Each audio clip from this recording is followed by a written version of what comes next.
Hello and good afternoon, everyone. Welcome to this week's new hot off the presses episode of Primetime Gaming with Mr. Boomstick and friends. And of course, listen, we're going to be short a few friends today.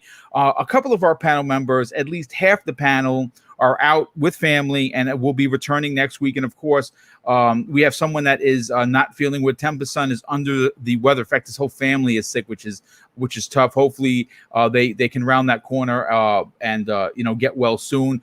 But we have Kay Asante here. Kay Asante, welcome to tonight's program. We have an action-packed show with lots of spicy topics to get into.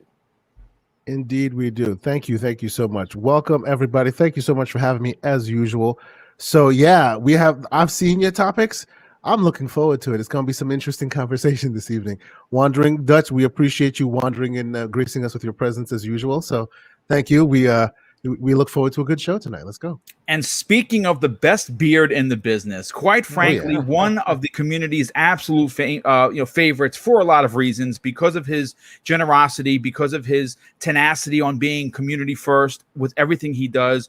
Wandering Dutch, welcome back to the program, brother. So great to have you a part of tonight's show. Great to be back. Always a pleasure being on the show. Looking forward to jumping into the topics tonight, and great being back on with yourself and Kay Asante again. Awesome stuff. Let's get rocking.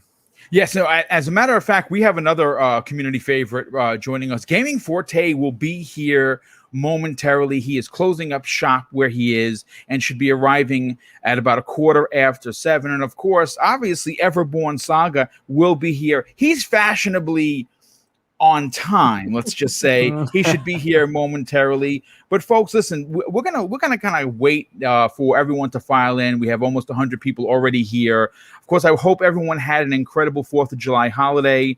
Most people had a 4-day weekend. They took Friday off. We're off the weekend and had Monday off today. Mrs. Boomstick and I kind of just hung out and watched some shows today.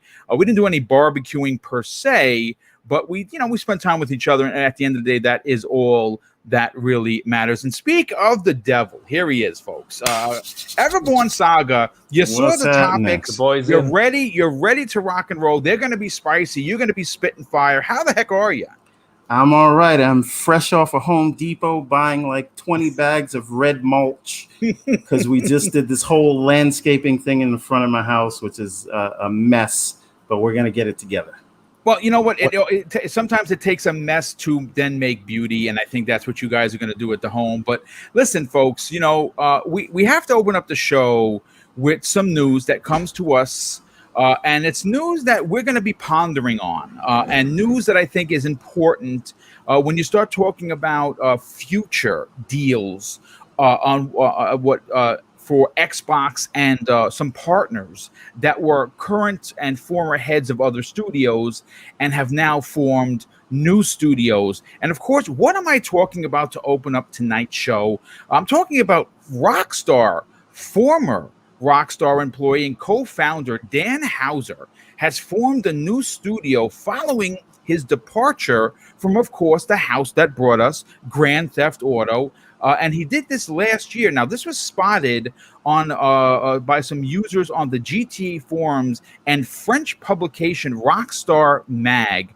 Last week, Houser registered a new UK company called Absurd Ventures in Games, which was officially incorporated on June 23rd. Now, according to the listing, folks, on a company's house, the UK's registration for companies, Absurd Ventures in Games nature of business is listed as ready-made, interactive, leisure and entertainment software development, suggesting that the company could be another game studio. However, though, here's where it gets interesting, folks. On February 17th, 2021, Houser registered a separate company in the U.S. called Absurd Ventures LLC, as well as Absurd Ventures in Games LLC, on the same day, suggesting that the operation may not be limited to just the video game industry. Now, listen, this is where we get into speculation town, folks. With this announcement, there are now two industry icons in play in the gaming business with new studios. Last week, former BioWare and Mass Effect creator Casey Hudson announced his new studio called Humanoid Studios, and obviously he's working on a new AAA IP. Now, with Dan Houser's new studio, even though there's no game announcements, he wouldn't start a studio if he didn't have something in mind, and it's safe to say that it's probably going to be AAA related. Here's my question to the panel, and more importantly, the 100+ people we already have here: is it too early for Matt Booty or even Phil Spencer himself to reach out to these two icons in gaming and potentially lock up some exclusive content for many years down the line? Now, I'll start with our special guest.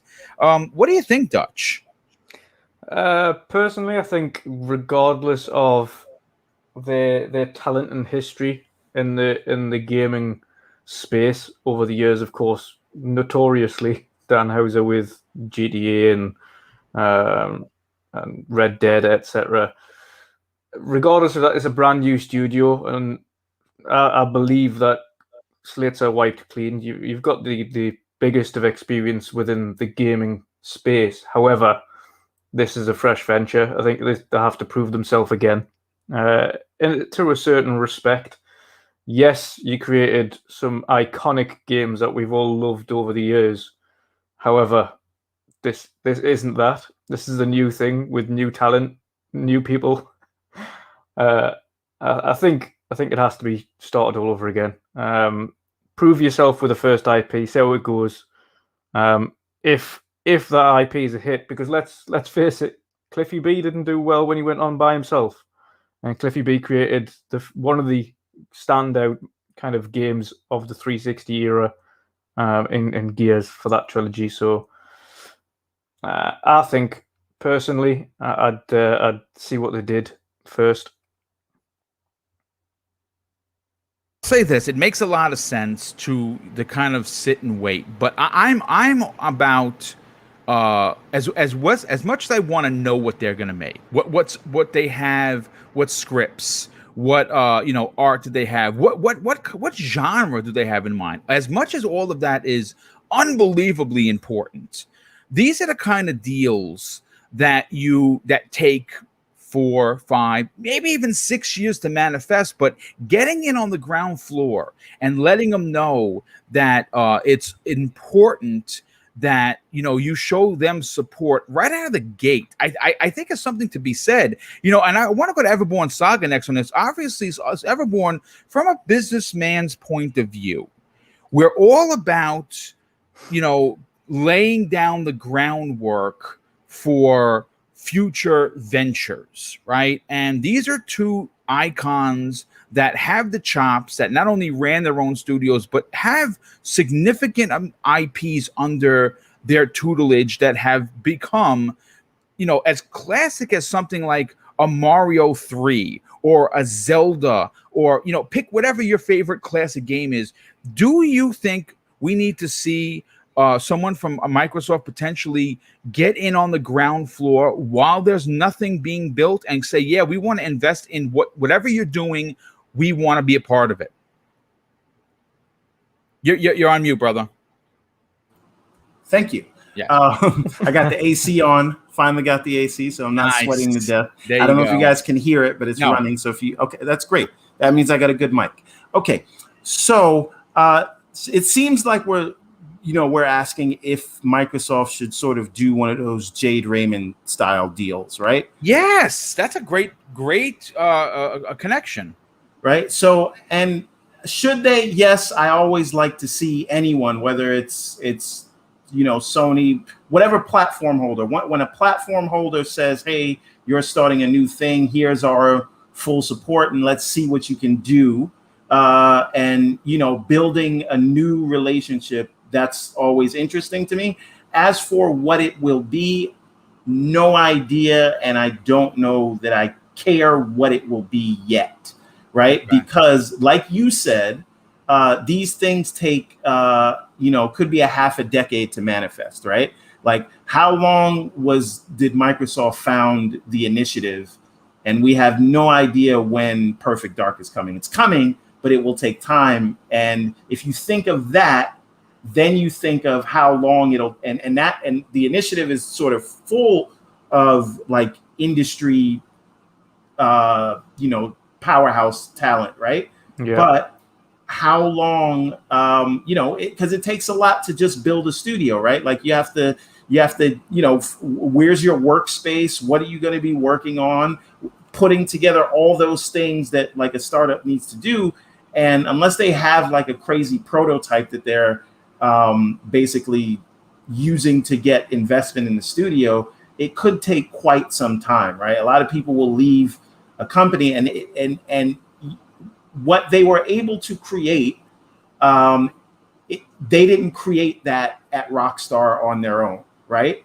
They did that with a team, and they're not, unless they're taking that team with them, we don't know what they can do because we don't know the talent that they're, if the talent, what talent they can attract, and will that talent be available even if they could attract them. So it's just a thing that we have to wait and see. That being said, I would love to see Microsoft get in on the ground floor to support that vision, because I love that idea of, I worked at this big company and we created something iconic, and now I want to sort of break free of the corporate shackles and create something myself.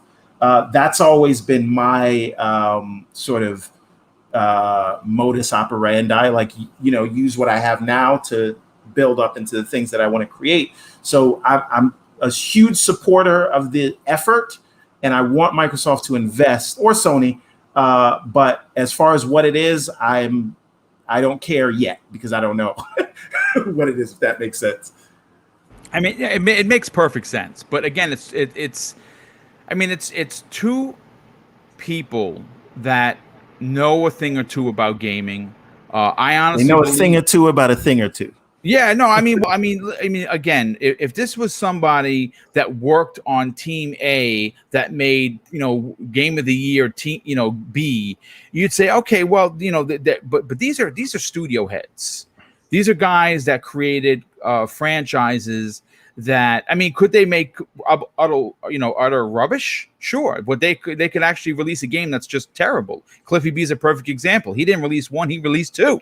So, I mean, it's possible. And just because they did great things in their past doesn't give them carte blanche to say, hey, let's give them $10 million to run crazy. But with that said, there is something to be said about getting in on the ground floor and saying, hey, pick up the phone. Listen, I know you just got your studio started. I know if you're interested, and Microsoft is always looking for partners.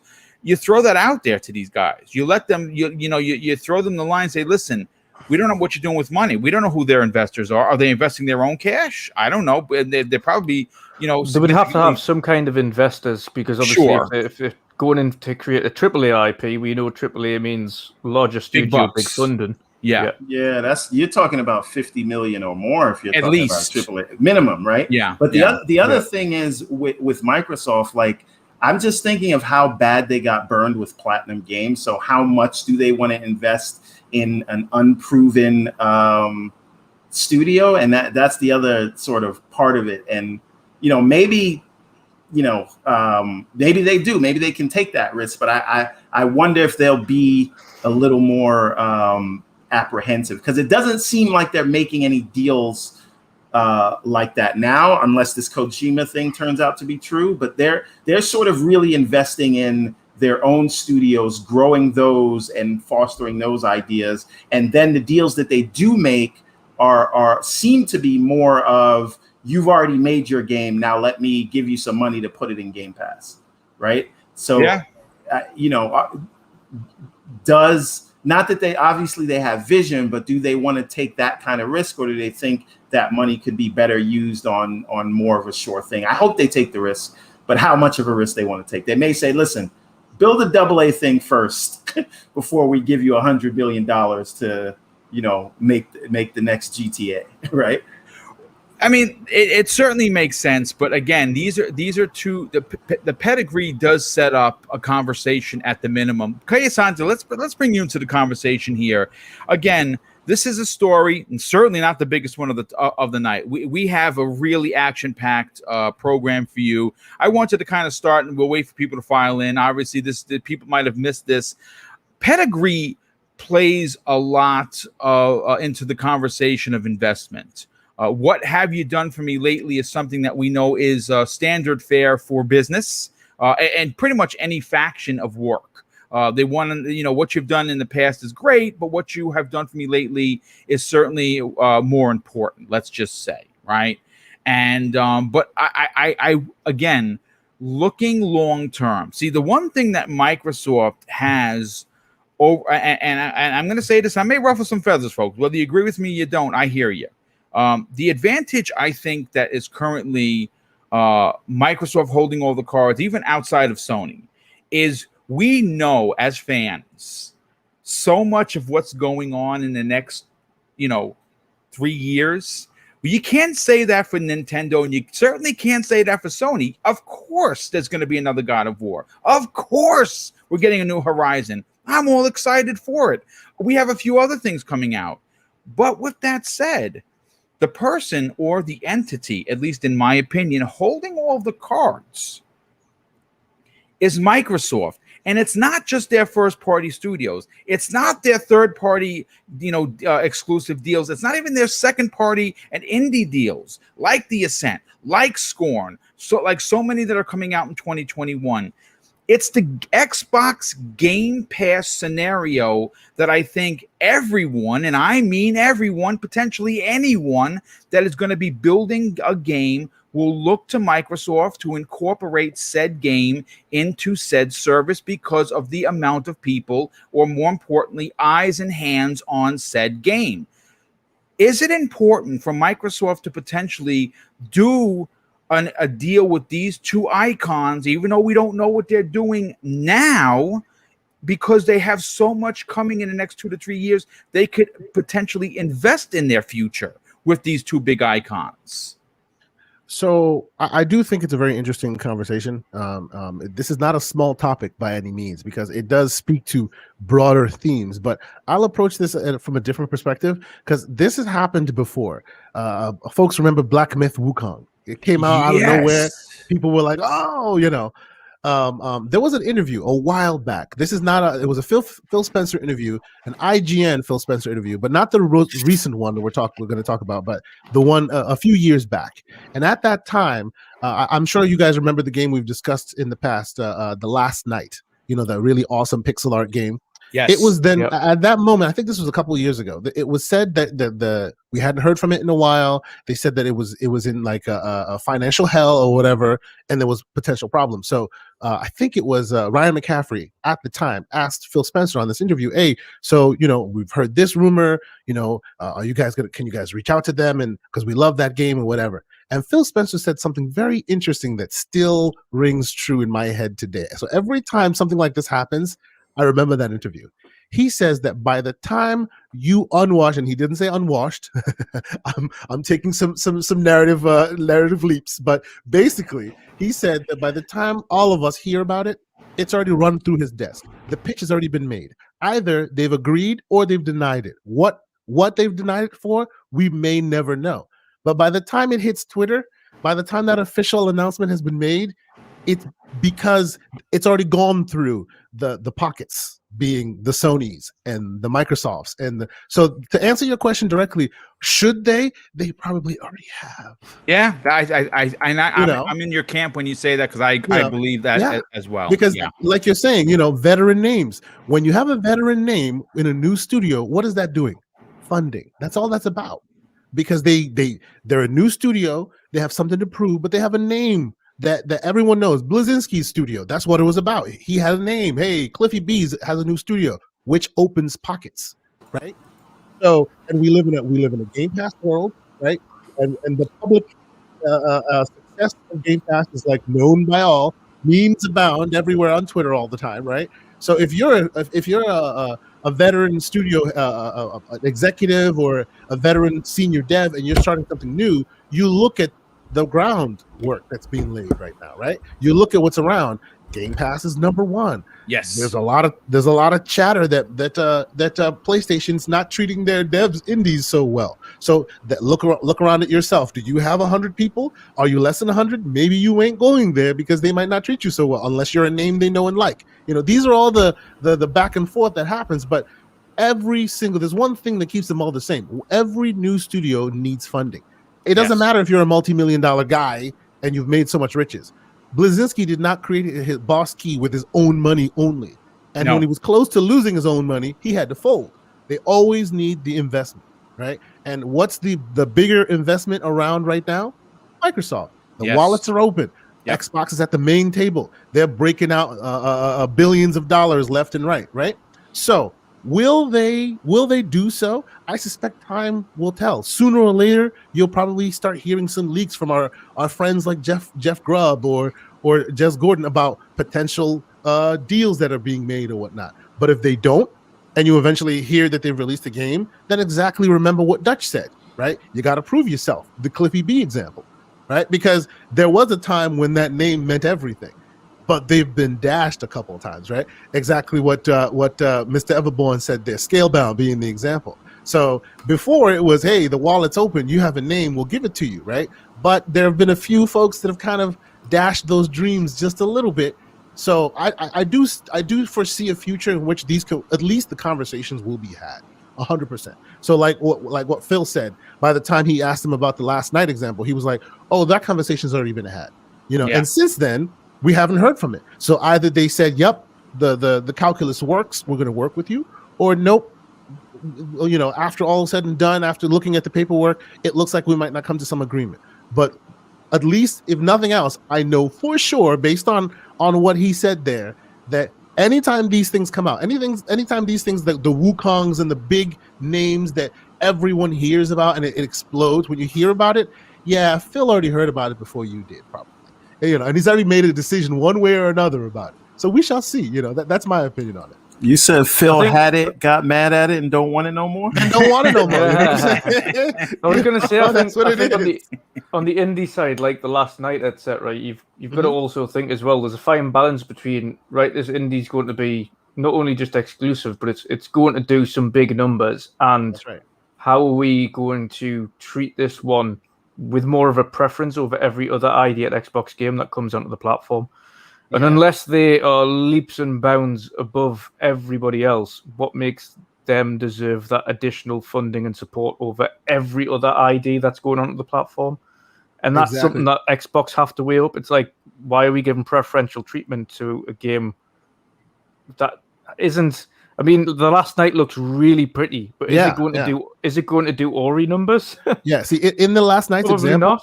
I suspected that the reason why, after that whole conversation I suspected the reason why, if we hadn't heard from it, if it died in obscurity, I suspect the reason why it hadn't happened that way is because probably Microsoft went, hey, we got the bag, we'll give it to you, but we want more of your game. We want to possibly have like Cuphead being the example. You guys can own the IP, but if you're choosing to go someplace, you need to do that with our approval first. They need to approve before it goes to PlayStation. They need to approve before it goes to Switch. And maybe this indie developer goes, no, at the end of the day, this is my baby. Those are the mechanics that we'll never really hear about, but at least the conversation will have been had. I doubt that we have to be the ones going, P3 Xbox, hey, you should do something. I think he already knows. You know what I mean? Yeah, it's very rare as well that big companies like Sony and Microsoft actually put their name against ID titles. Right. That's right. Yeah. Kena, Bridge of Spirits being one of them on PlayStation. Ori, Will of the Wisps being the other one on Xbox. Yep. There's two titles. I mean, Kena looks absolutely tremendous. Fantastic, That looks like a Pixar game. It And does. again, It's one of on my the most flip anticipated side- games of the year. Does the Ascent count also? Should we Hey, that does should we count. count the Ascent in that? Even though it's a small, That's a 16-man team that made rumored. that game. If you didn't know, I was Exactly. saying 20. I was course corrected. But isn't does it not rumored look to like be? it. Isn't it rumored to be a very small exclusivity window though, like months? Yes. Well, which one?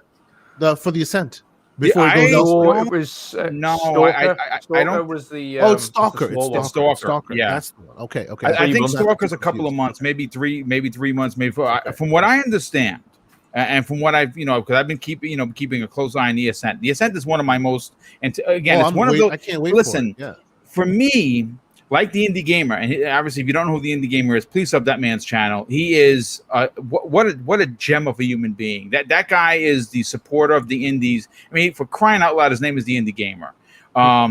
He, like him, I have a lot of these indie titles in my top 10 of most anticipated. It's so easy to get behind the Forzas and the Horizons and the Halos and say, rah, that's my top 10. Not for me. The Ascent is one of those games. Kena is one of those games that I think, and I was mispronouncing. I was calling Kenya. I had someone actually shout me out on one of my shows. I'm like, you know what? You're right. There is no Y in there. It's Kena. The Gunk is one of those games. The Gunk is another one that should be releasing this year. Oh, yeah. But again, it's funny because tomorrow on the Xbox Factor podcast, we one of the topics that literally, folks, because as I do all these shows, sometimes I struggle. Like tomorrow's show is going to be good, but I needed just one more topic, and I copped it. Literally talking right now, so I'm going to write it as soon as we're done with this show. And one of the topics I'm going to want to talk about tomorrow that we're not going to talk about today because obviously I'm going to write it is the importance of what happened over the weekend with the indie community and PlayStation. And I got news for you. If you think that it's because one dude got out on social media and got some traction from other devs that it's going to go to the wayside, you're sadly mistaken, folks. I got news for you. We have it on good authority that Sony is using terror tactics, folks, on people looking to work with Microsoft. And now you have these indie developers coming out and saying, yeah, it sucks over at Sony right now for indie developers unless you have, a huge budget and some big games that you've under your pedigree. I have a feeling that the indie community, which has already embraced Xbox with ID at Xbox in a big way, are going to flock over there. We're going to talk about the importance of what happened, and because obviously we wound up doing a 60, I think it was almost like a 45-minute show, maybe 45 minutes to an hour on Wednesday, which was an extra show last week. If you missed it, go to my channel, and we really break down exactly what happened. And it's Sony is kind of digging themselves a bit of a hole, but I want to move on to the next topic of the show. But before I get there, I want to thank Nightwolf3186, who drops the first super chat of the night. He says this after donating $5.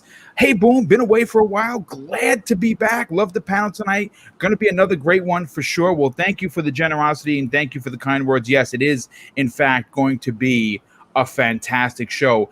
And I do want to go to topic number 2, folks. Let me just make sure that I get my show notes to correct here so I can do these timestamps once we're done.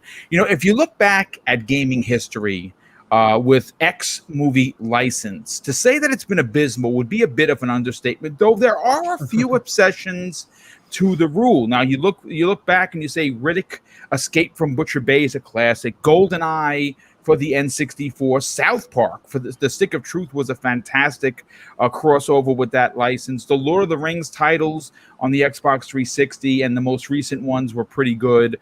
The lesser known Mad Max were a fine representation of open world through WB.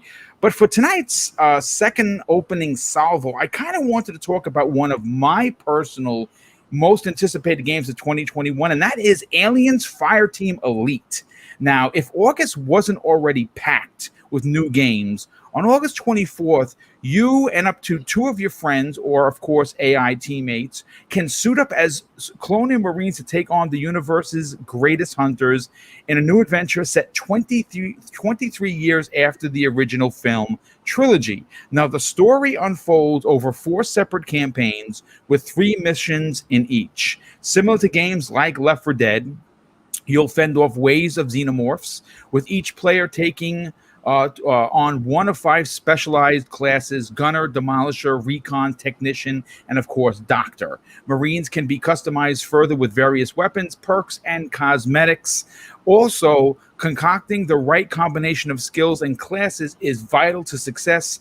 To the combat team's elites, 11 different xenomorph types and 20 enemy types overall. Now, everything I just read to you has my brain saying yes, yes, and yes again. Although developer Cold Iron Studios designing Fireteam with replayability in mind, it's not a live for surface game, and that's pretty interesting. Rather, players can use a range of modifier cards to dramatically alter the rules of engagement, such as making it so that only headshots can damage enemies, which would suck. Playing under these special conditions will net bigger rewards, of course, upon completion, giving players a reason to repeatedly take on the hive while keeping the action fresh. Now, I'll start with, of course, Kay Asante. I want to go back to you because you and our co-host here, Everborn, have a movie podcast which is absolutely fantastic. And you guys have been pretty busy talking about so much that's been going on. But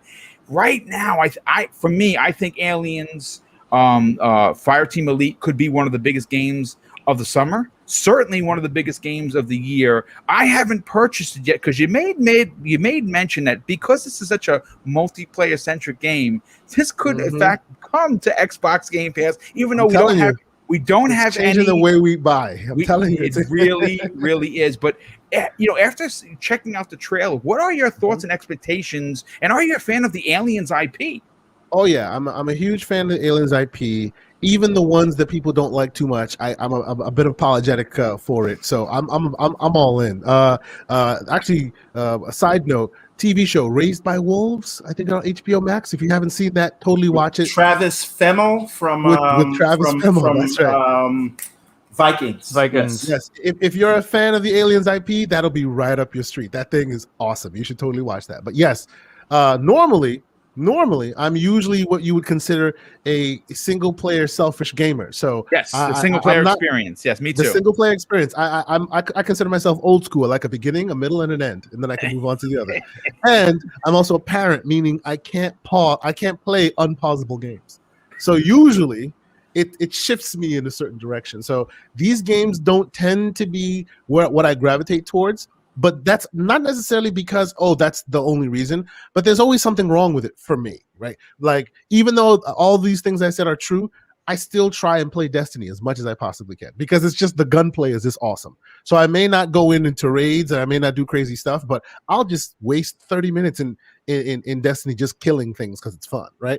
Right. This game looks so amazing. The graphics, you can tell they have not moved to the next level of graphic fidelity. So I'm thinking it will release also on last gen consoles. Am I wrong?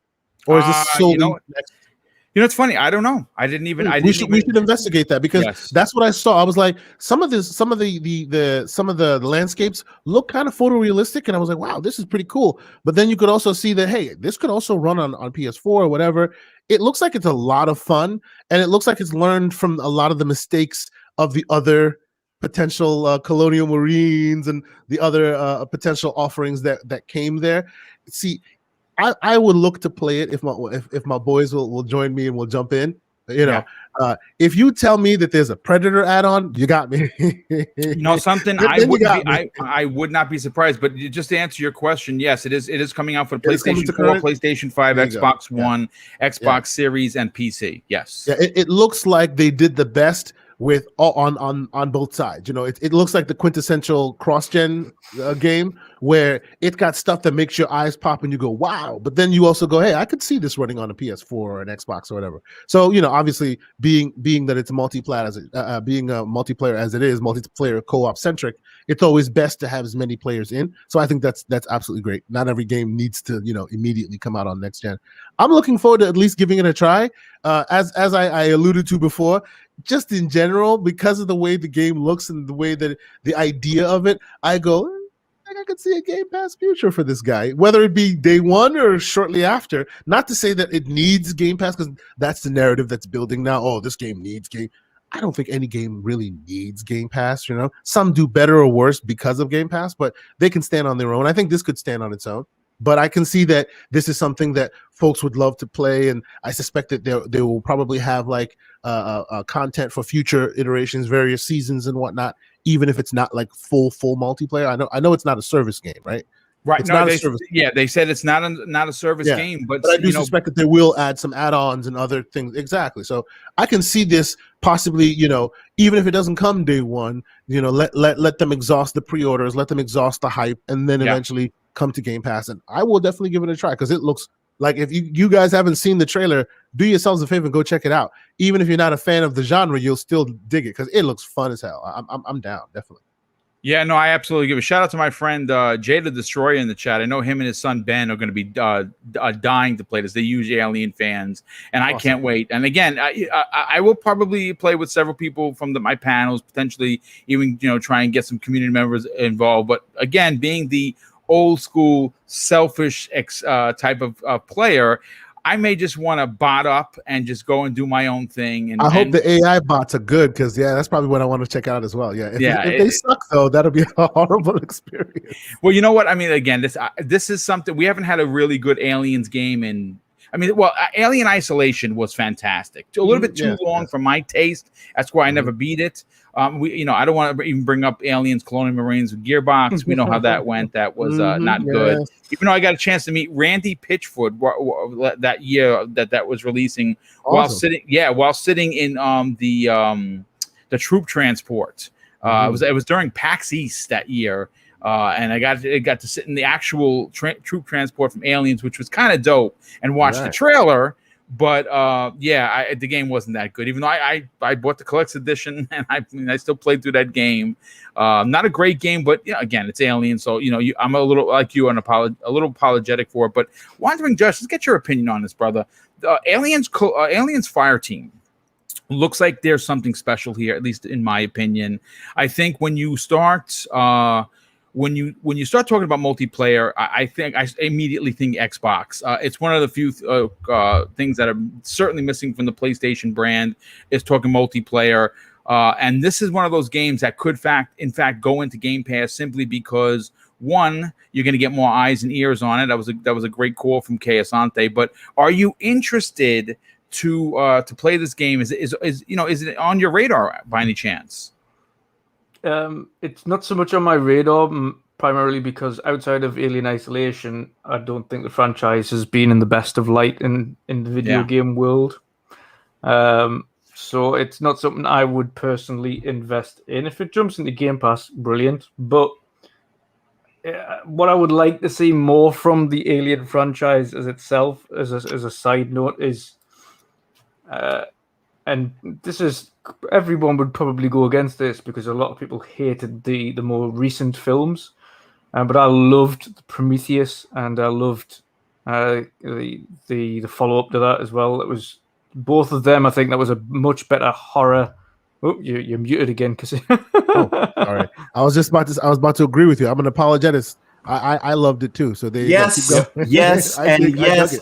Dutch, I was just about to talk about Prometheus when it came to my turn. I hated Alien Covenant, but Prometheus was great. Chef's kiss. That's right. Beautiful movie. It's the horror aspect of it, and I think they could do a lot if they really looked into that world, that specific pre-Aliens universe, when things were just starting to kick off and how they came to be and things like that, and built a game around that particular universe.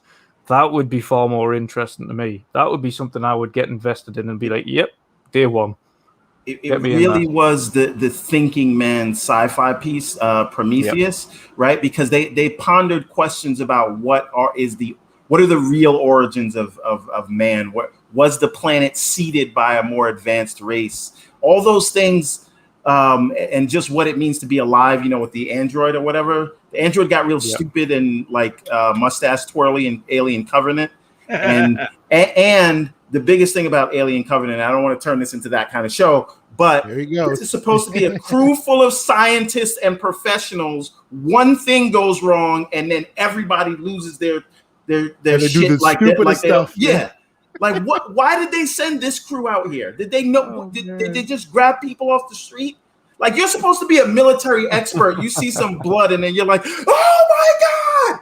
Well, saying that, yeah, you're right. But they had like one support military guy there.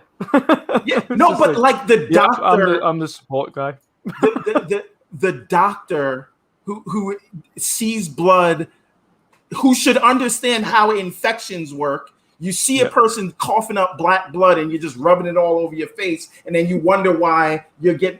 You know what? I don't want to talk about it because I'm. For more hot takes like this, Thursdays on the Real. Thank you very much. There you go, on the Real. Indeed. I was going to say Colonial Marines stung me. Like seeing them playing that game, that was just a mess. That game. Yeah, it was. It was a mess. Yeah. Mm-hmm. So again, granted, this is by another developer again. It's not something I'm prepared to put money towards on its initial outing. I want to see Aliens go more, not specifically on the isolation route, because that was a great game, but again, very corridor driven. Yes. It was just a case of getting the old school Alien vibes, as opposed to, I think it's just the Prometheus world really intrigued us, and I think they could do a lot with that if that was in a gaming scenario. Yeah, the world building was amazing in Prometheus. Amazing. Yeah. The world building alone was just worth the watch alone. You know, they did such a good job. Brought that horror vibe back again as well.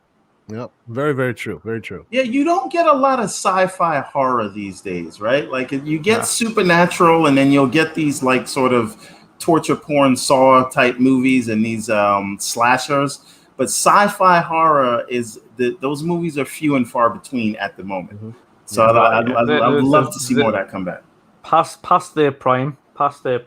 There's only a handful of sci-fi horrors you can think of, and they're all from like the 80s to early 90s. After that, they've not really. Greatest sci-fi horror, Event Horizon. Oh, yes. One. Yeah, I'll co-sign. Yeah, I'll co-sign. I agree. Underappreciated. Yeah, but you know, just getting. I understand you don't want to throw money at it, but this is one of those games that I think that are going to sneak up and surprise a lot of people. Not just because there's aliens and we're going, 25 years or whatever it is past or 30 years past the original, trilogy. I still think that this franchise still has that survival horror-esque ability to. If done correctly, and like I said, I know it's just a trailer. We can't go based on just a trailer, but damn, that trailer is good. I got to be honest with you.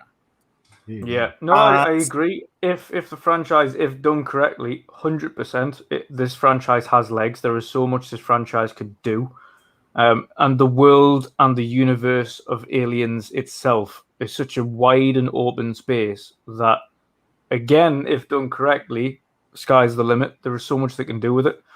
The only problem, this is the only thing as well, and this isn't just on this particular game, it's just the fact that it's this horde mode-esque style kind of shooter type thing that it's just, in the space of a few months, we'll have had Back 4 Blood and Aliens. And your money on who's going to be playing the most games, you're probably going to be Back 4 Blood, and it's that's me. That's where I'll be going, mainly because it's had a history of doing very well, and it's the same developers that created the original Left 4 Dead, so that game's going to do well. So, no, I agree, Boom. On one side, yes, if it's done correctly, it can do well. Aliens universe is by no means dead in the water. Like, that has legs if the right developers are on board and do that universe justice. But we shall see. I might pick it up in a sale if it's received well, and I will be asking yourself whether or not you enjoy it when that game is up and running, because we can definitely tell that the IP holders, they're definitely eager to keep trying.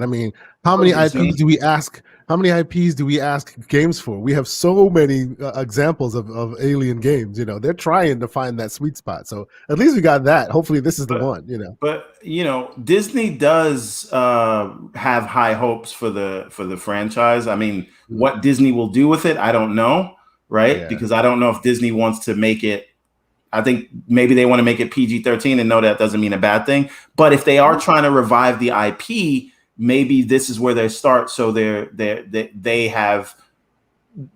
trying to make sure they put something good out. That being said, I don't know how interested I am by this for the same reasons that you pointed out, Dutch. For me, something that I would want from the Alien franchise. We're getting it. It's just not Aliens. It's Callisto Protocol, right? So when that is the thing that's on my mind. I'm not. I mean, you guys know me. Like something has to be really, really top class, like Halo, for me to get online and play with people, because I don't like people. Right. So I said that today myself. I don't like people. I don't know if I'll be playing it, but I like the idea of it. I wish it was something more of a single player experience, and this was a mode of a single player story that you could continue playing in the game with. I don't know that I like that it's kind of all multiplayer. Right. So let me explain. So that I know clearly, this is more like if you will, a Titanfall 1 kind of experience, like a campaign within a multiplayer game kind of thing. Is that what we're from how it's been explained to me, and I've done the research, because I'm getting the questions from a lot of people that it's only multiplayer. There is it's multiplayer if you want to play with up to 2 of your friends. Okay. It does have a single player ability, like where full campaign. Each level has 3 with bots. Yes, with bots, which is that's not that. That's not. And that again, bad.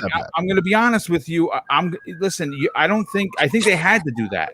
Because I mean, give me some cutscenes, give me some character progression, some agency, and we're okay, even if they're bots. I think you're going to get all of that. I think it's not just going to be like, hey, we're just throwing you into the alien universe and go crazy with it. There is a story to be told here. They're telling you a story, and I think that story is years with all the characters all the time, and everybody else is a AI. That's not a big deal, as long as the story is progressive, compelling, and it moves us forward. If what Dutch is saying, if it turns into like a wave shooter kind of situation, then it loses a bit of steam. But if there's a full-fledged campaign there, that's that'll bring single player gamers to the yard. It will,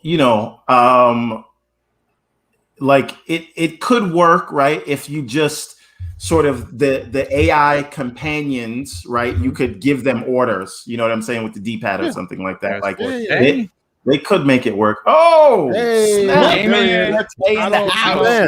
too much slander going on in here. There's too much slander going on in here. What's up with this slander for Alien Covenant, man? Thank you for saving me. What's up with this slander?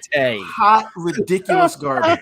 No, man. Are you really about to tell me the movie that you feel like the movie that literally didn't have a resemblance of any alien in it at all, and they gave us this giant face hugger that didn't even look like a face hugger at the end of the movie, and we got to see what the iteration of what the Deacon alien was? You trying to say that movie was better? Way better. It wasn't even close. What are you talking about? I don't even know what film he's talking about. All I can tell you is welcome Forte. But you know what, Forte? Before we get to you, and I'm going to bring you up in the back end, because you're going to save this conversation. Everyone, let's reel it back in. You like I did that? Reel it. Podcast. You like that, right? A little pun there. Listen, all jokes aside, this is a game that is coming out with very little fanfare.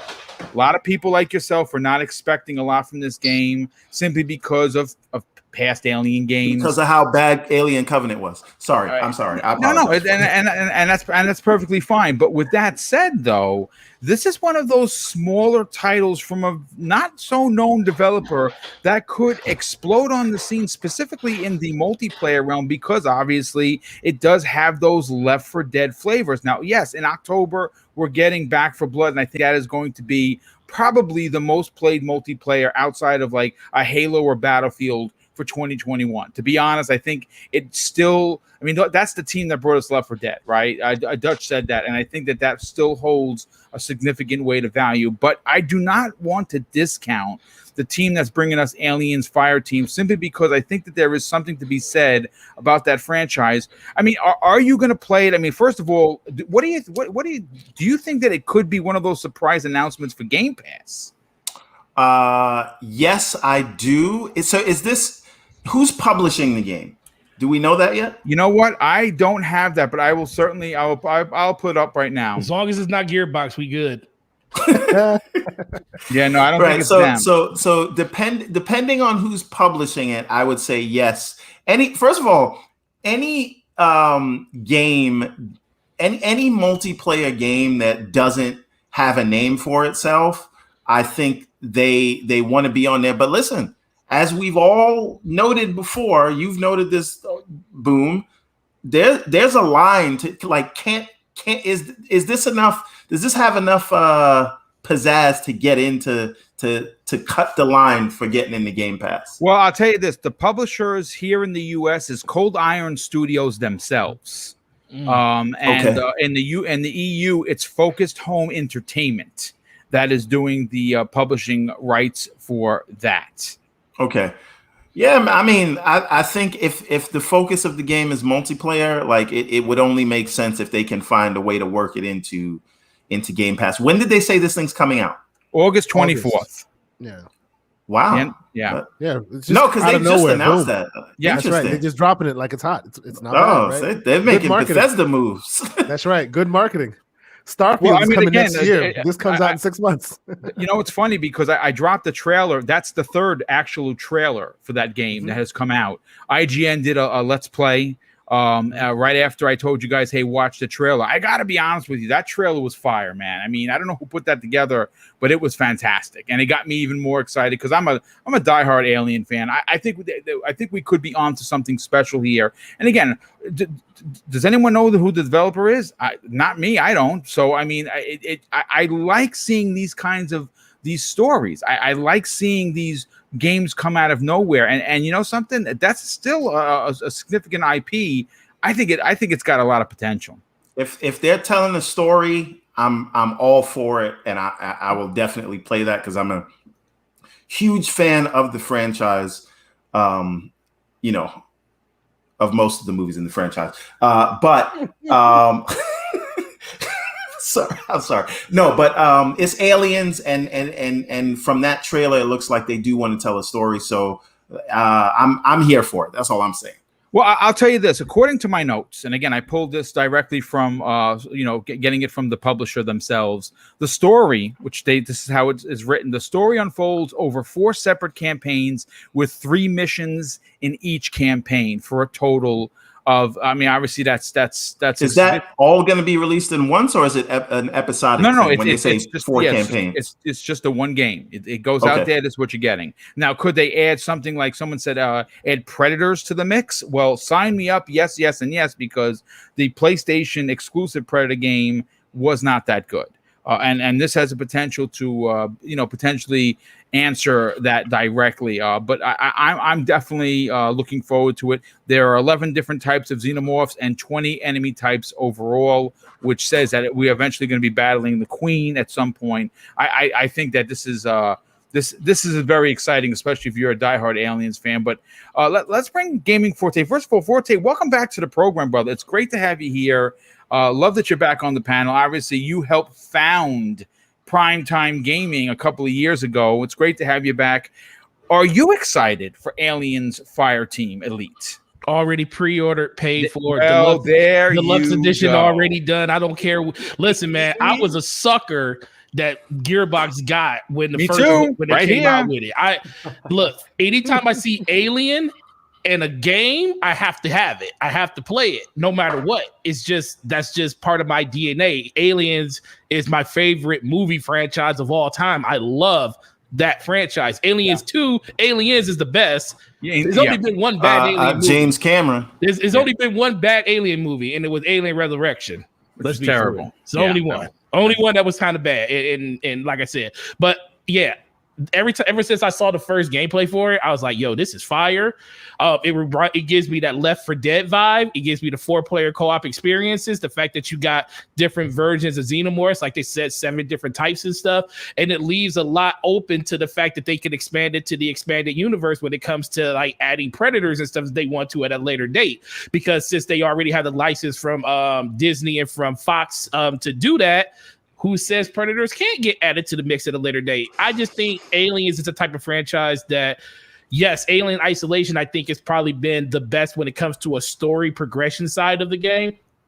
But we've been missing out on that hectic part 2 type gameplay where everything is coming from every different direction. And that's what Aliens Colonial Marines are supposed to give us, and I think we're gonna get that in this game. And I love the fact that this is a thing that's coming out.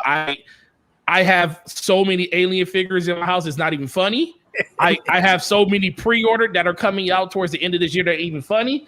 Here's my beautiful queen, queen alien dope, that I haven't even taken out the box yet. So nice. Listen, man, I got the Funko Pop on pre-order with Ridley sitting in the power loader. So it's legit out here, man. Alien fan forever, but I'm just looking forward to. I just want the game to be good. I don't, like you said, I don't care who the developer is. I just care if the gunplay is good, it's not glitchy, and as long as if it gives me anything close to what Isolation gave us in a gameplay department, sign me up. I'm good. You know something? I'm there. I'm right there with you, dude. And I absolutely agree. I definitely think that you're onto something. It's definitely going to be. I honestly, it's one of my favorite franchises. Alien 2, one of my favorite. Aliens is one of my favorite films of all time. You know, real quick, I just want to throw this out there. A big shout out to Pure Flack Monkey on Twitter. A good friend of mine. We talk on DMs all the time. He's made mention that he's not getting notifications for my shows. Now, this is something that we dealt with, and I say we, a lot of the smaller content creators like the Iron Lords, like the DPS podcast, we're dealing with this last year. I don't know what's going on with YouTube. I'm not big enough that I can have a handler or anyone to contact. I'm gonna do tweets. I'm gonna put it out, tweet out to YouTube. They never respond. Who gives a shit? Because I'm obviously not making millions for them. But if you're not getting notifications, man, you got to do me a favor and you got to let YouTube know, because this is becoming a problem. I mean, obviously, this is still a small channel, but normally this time in the show we have 500 people already here because people tune in for the banter, and we're sitting at 300. But it seems as if we are, and this has been the last couple of, like, I would say the last week or so.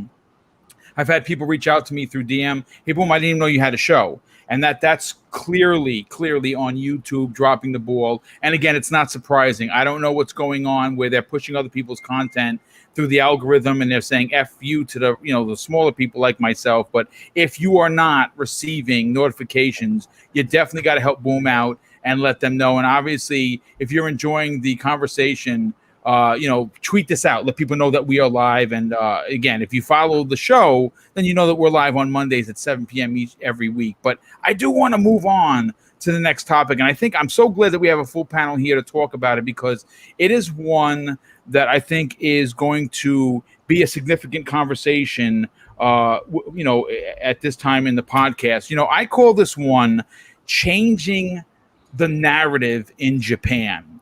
Now, with the Shinji Mikami's Tango Gameworks coming to the Xbox Game Studios first party in the massive ZeniMax deal, Phil Spencer and company it made it very abundantly clear that they want to break into the Japanese market, and this was a fantastic way to start that journey. Now, we did hear from the head over in Japan for Xbox that right now, currently, at any given time in Xbox's platform history, more indie developers have Xbox dev kits than ever before. We have it also on good authority that they're selling 24,000 Xbox consoles, Xbox Series S consoles and X consoles per week in Japan when they're in stock. Opposed across the aisle, which is Sony is selling at 56,000 per week. That's cutting into half of Sony's numbers, and that's big for Japan. Well, with the confirmation that that we have, of course, of them selling and doing very well in Japan, not only with their consoles, but through, of course, their cloud gaming.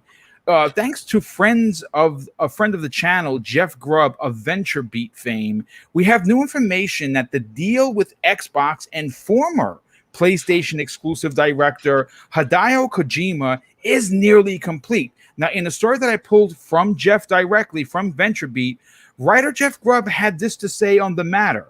Hideo Kojima and Microsoft has signed a letter of intent that states the two parties intend to work out the details on a publishing agreement for a new Xbox game, more specifically an Xbox exclusive IP, according to sources familiar with the matter. Now, this is a key step in the negotiations between Metal Gear Solid creator and the Xbox company. This signifies that both parties have agreed to a generalized deal while the lawyers continue to hash out the finer points. Now, according to the article, Microsoft and Kojima's teams have spent months discussing a possible partnership, and now it's more likely than ever that those conversations will bear fruit.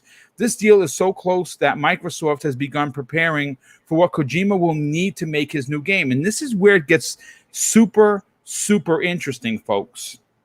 And why this is even more interesting is that last week, Microsoft announced that they have hired Portal and Left 4 Dead developer Kim Swift to oversee the partnerships for cloud-based games. Now, Swift, if you don't know, most recently worked at Google Stadia cloud gaming service, and Microsoft hired her with the purpose of assisting in making Kojima's cloud game a reality. Now, he was working over with her before the deal with Stadia fell through.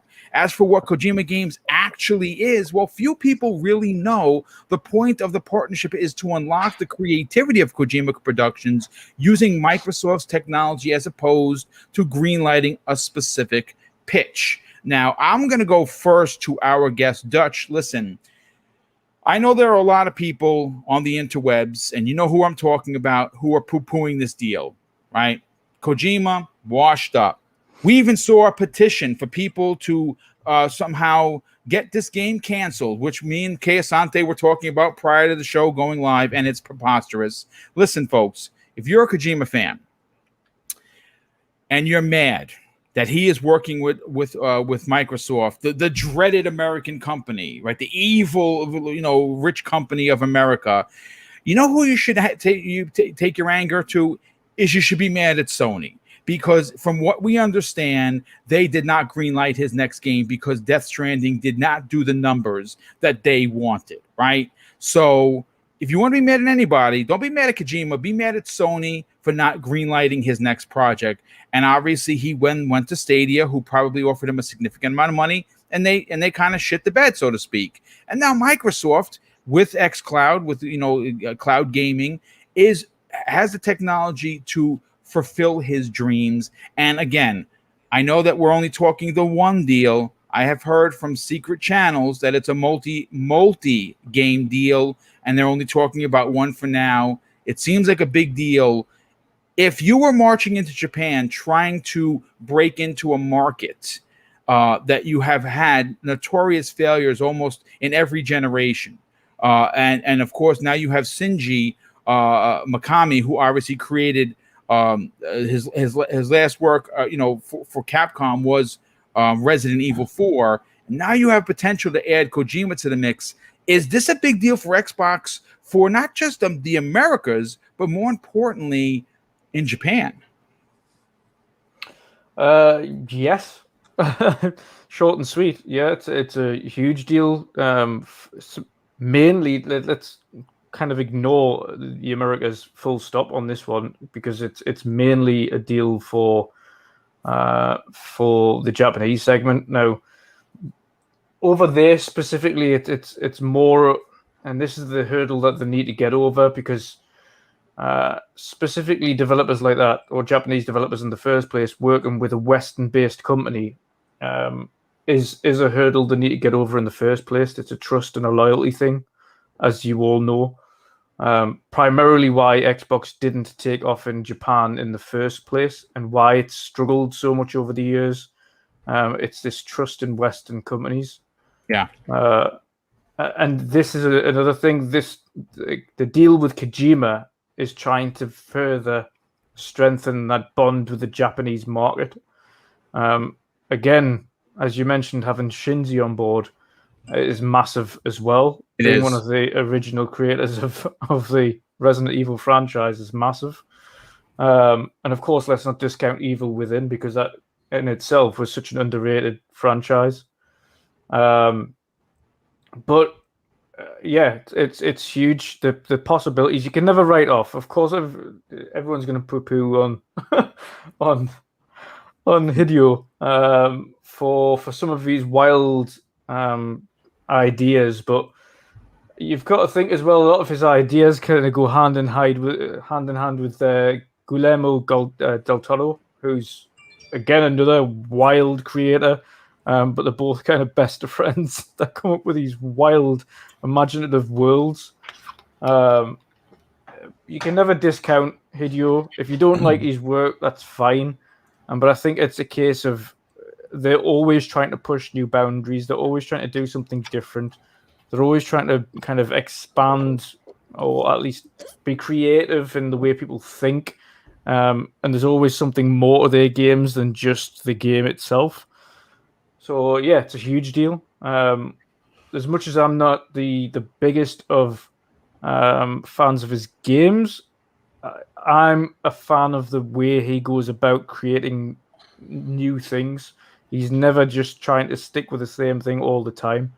I think the Metal Gear thing, if he had his way, it would have finished a lot differently. Phantom Pain wouldn't have finished the way it did. But no, it's great. It's great for Xbox if it is true. Let's say it is until that is official and until it comes from the horse's mouth. Like I've always said, it's still rumor.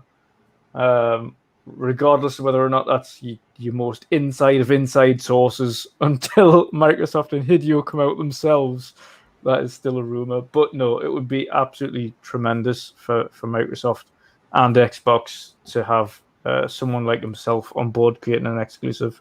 It would certainly help strengthen that already growing Japanese market. And I'm sure everybody's seeing it already at the moment.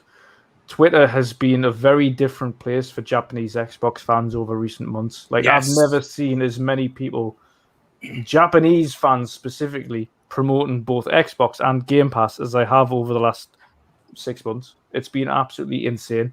Every time I log on to Twitter now, there's a new person, a new Japanese fan showing off their new purchase, showing off an Xbox or a Series S or a Series X. It's been absolutely phenomenal seeing that growth with my own eyes, as opposed to just seeing, oh, here's how many sales the console's getting. I think that's just the start of things. It's great to see, but yeah, huge deal for Xbox if the consumer rumors are true. Yeah, and I think that again, we've been hearing about this deal for quite some time. I believe that listen, you could say whatever you want about Jeff Grubb being right or wrong, whatever. He's certainly one of the industry movers and shakers that I trust. Obviously, he was a guest on the show. He is coming back. We are trying to figure out when he's going to be back here.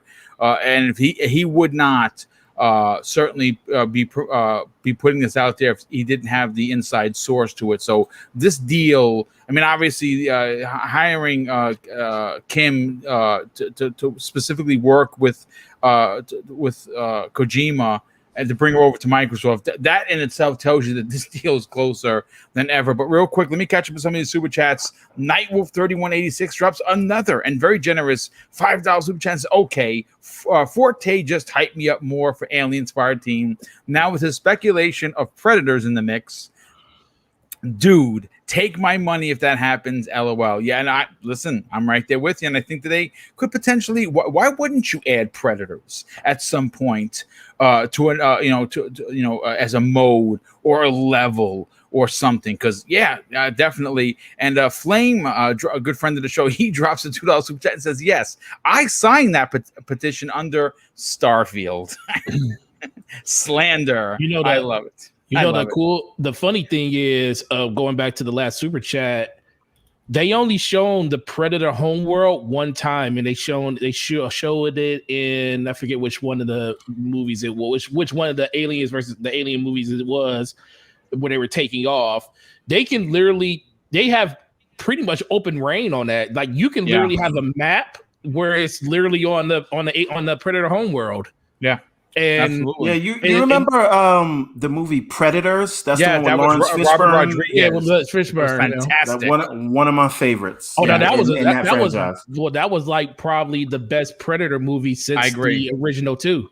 Yes. Yeah, yep. 100%. That was one of my favorite Predators. That Latest one everything. with Boyd Holbrook. It was Ugh. terrible. It was awful. It was You know what, Forte? Yeah. Let's bring you into the conversation of Kojima specifically.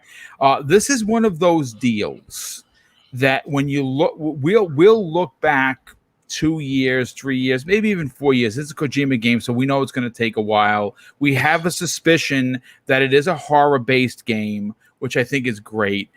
This is one of those deals that we will look back at, and if it turns out that this is one of those, Kojima AAA, because obviously everyone wants to see what his vision is on the Silent Hills that never was.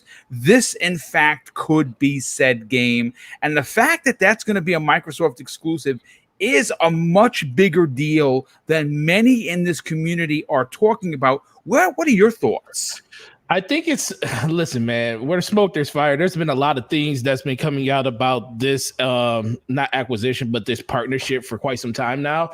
And I think it's about time, a lot of people really felt like they were burned. I understand Kojima has a really big following when it comes to the PlayStation brand, and that's predominantly most of the people played a bunch of their games. I mean, we saw how people reacted when they found out that Death Stranding was coming over to PC. It's kind of like this tribalistic thing where they're like, well, he belongs to us and no one else. And that's kind of how, and I understand it. We would probably feel the same way if it was something like Halo that went to, we did feel that way, honestly, when Halo first went over to PC, but then you start thinking about the wider scope of it. All this does is just bring more people into the type of genre and games that he likes to make. And if they do well in other places, you'll get more of them. That's why I always looked at it as like, yo, you shouldn't be upset at any of this type of stuff. You should be happy that they're getting opportunities. Xbox is going out there doing something that we've been asking them to do for the latter part of the last generation. Give us games and experiences that we don't usually get on our platform. And that's something that I think this partnership would actually bring. Now, I'm just like Slow-Mo. You can't let Kojima just go full Kojima, because then you'll get stuff like, you'll get stuff like Death Stranding. And it's not a bad game. I know people that love that game. One day I will probably play that game, and probably feel like, man, I didn't get this game a big enough shake and stuff. But overall, I think it's a really good move for Kojima to kind of step out of his comfort zone to actually develop for a platform that he had no thoughts of doing this entire generation. He felt like, the overall aura of Xbox was it felt like it was kind of beneath him. That's what it kind of came off as last generation. So I just think that the leadership has kind of turned that type of sentiment around. People in Japan are falling more and more in line with what Xbox wants to do. Shout out to xCloud being something that's very, very profitable over there for them. And the fact that little man, the S, is something that can actually fit in their homes and don't feel like it's standing out like crazy. So I think all of those little things like that are kind of adding up to Kojima's unveiling of being a supporter of the Xbox brand. I think that's a good thing, and it's only going to help people on every other platform, because if he does good on Xbox, imagine what happens when he can start making games multi-platform, or if he goes over to PlayStation. Some Xbox fans don't even own a PlayStation, but if they like this game, that might bring people back to your ecosystem, and I think it's a win-win all around. Something that's also to be said, roles reversal. We could get a lot of PlayStation players who are exclusive to that brand be like, something, I'm going over there because I like Kojima. I'm not into this console war stuff. I never had an Xbox. That's why these type of deals happen. You don't go. Listen, there's a reason in 2014 Sony went out and said, we want the exclusive marketing rights. We can't show anything when it comes to Destiny on any other platform, because they knew that people that loved Halo were going to be people that were going to be like, yo, even if they didn't know, even if they kind of knew it was on both platforms, the fact that it was thrown PlayStation in your face, a lot of people left Xbox thinking this was a PlayStation exclusive. It sure did. A Yes. lot of people did. So making a move like this and getting a partnership with Kojima does more than just bolster your own brand when it comes to games. It bolsters the player base because people that had no inkling of buying an Xbox at any point decide they want to do it because they want to support the developer or the creators that they like to support. And you're definitely making a lot of sense there. Everborn Saga, I want to go to you next simply because you run your own business, several of them, as a matter of fact, and branding is important to bring customers to your business. Getting Kojima is more than just getting a name. Like I said, I don't know what his game is going to be. Everyone suspects it is going to be a horror game. Is it going to be the answer to Silent Hills? I don't know. But all I can tell you is that to get Kojima on board as an Xbox exclusive developer is a big deal. My question to you is, how big of a deal is this? Well, I think it depends on what he's going to do. I think he is going to do something that we haven't seen before. He's very big on sort of being on the cutting edge of technology that will allow him to sort of tell these interactive stories. So like all these, there are these rumors that it's some sort of cloud native experience he's trying to craft. And perhaps this will coincide with the release of, Game Pass on consoles. I know you can do it through the browser, but officially some sort of a Game Pass app where the game or the experience, whatever we're going to call it, is sort of not designed around simply Xbox hardware, but it is sort of this sort of I'm trying to not sound like a cloud engineer, and maybe Kay Asante, you can help me with this. But I was about to go same place. Continue.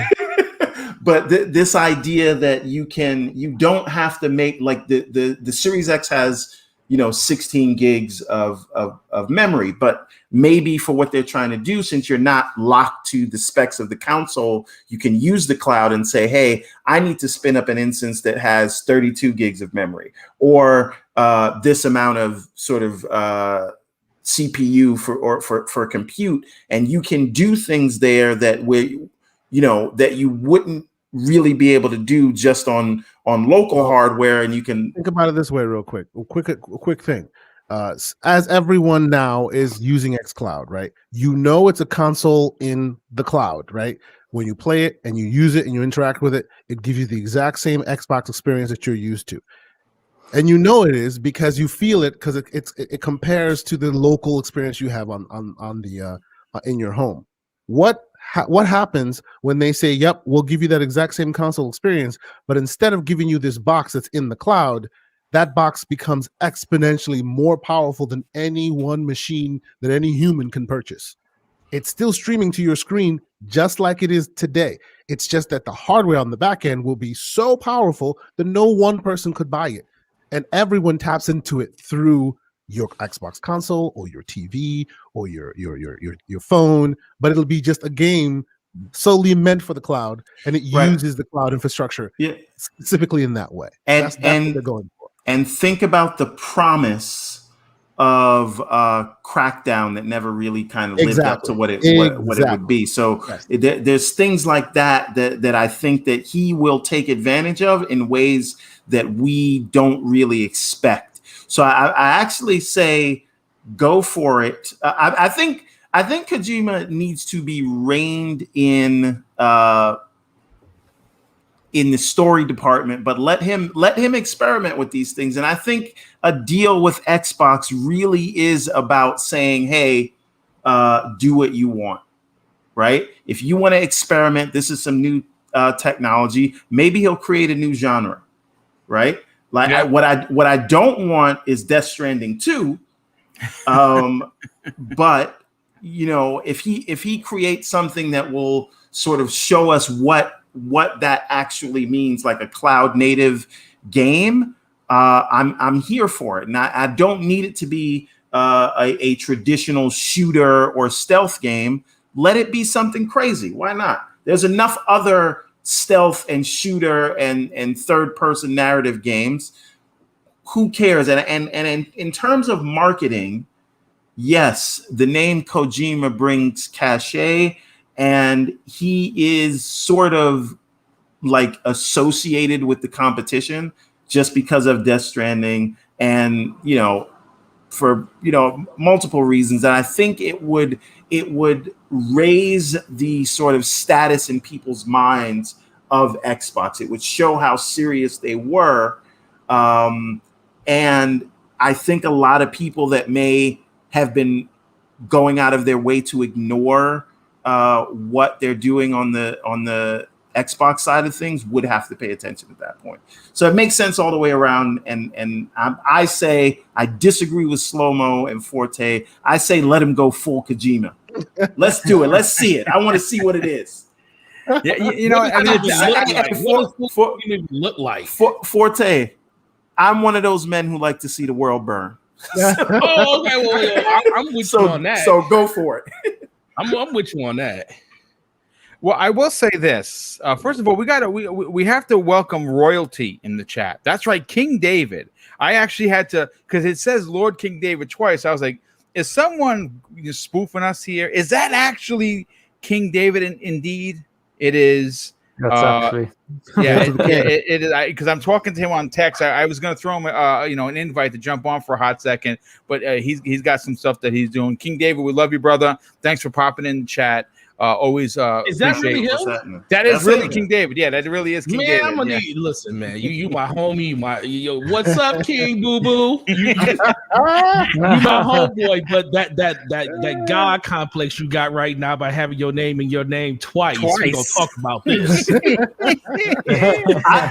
King is gonna start talking about himself in the third person. In the third person, yes. It's only a matter of time. If anyone could pull that off, it would definitely be King David. And listen, folks, if you haven't subscribed to what they're doing over at the Iron Lords podcast, what are you doing? You're not living real life. They're doing some amazing things. Obviously, we got the announcement from Colin Moriarty that Lord Cognito has joined that crew over there in Defining Duke. He is the new co-host. That is a big deal. I mean, listen, that's a long time coming, and the success that they're seeing over at the Iron Lords, folks. Listen, this is a group of brothers that have really been clawing their way to where they are. They have worked real hard. It took a long time for them to get there. I'm proud to say that I was able to help them cross the 1,000 subscribers. Through my program that I use to showcase content creators, and they're my extension of my family. And I love the work that they're doing, and all the success that you're seeing is not from anything I did or anyone else did. It's from what they have done. So please subscribe to my brothers over there. Real quick, Stitch6669 drops a very generous $5 super chat and says, the word you're looking for is scalable. Yeah. And Azure does that automatically with high traffic applications. See, thank you for about to say that there. Well, there you go. let's get to Kayasante. Look, I mean, besides the technical aspect of what they're going to do with Kojima, the name itself is significant on a multitude of levels. I don't know what his game is going to be. The only few people that do is Microsoft, and it's Miss Kim Swift, from what I understand, and Kojima himself. We won't know for years, but I still think the significance of, I mean, there are two sides to this coin that you could look at. Now, if you want to be a petty MF, which I can be, right? You can say, hey, PlayStation, you shit the bed, and Kojima now works with Xbox. How do you feel? Right? That's one way to look at it. Or the other way you could look at it is, well, they didn't want Kojima, and he needed to find someone else to fulfill his dream for his next game. And Microsoft has the tech. Sony does not. What is the significance of getting Kojima signed for Xbox, and more importantly, a new IP exclusive? So just to finish up what you were just saying there, Sony didn't want him. Xbox got the tech. That does not mean that the next time around that he'll be with Xbox forever. Hopefully it works out.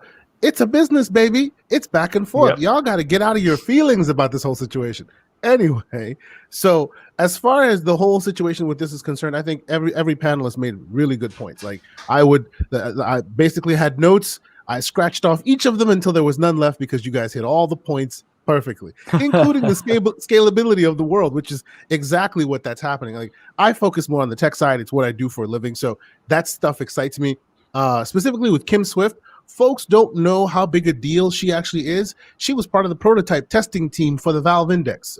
Mine is right there, my Valve. So I'm big into VR and all that. So she helped basically build.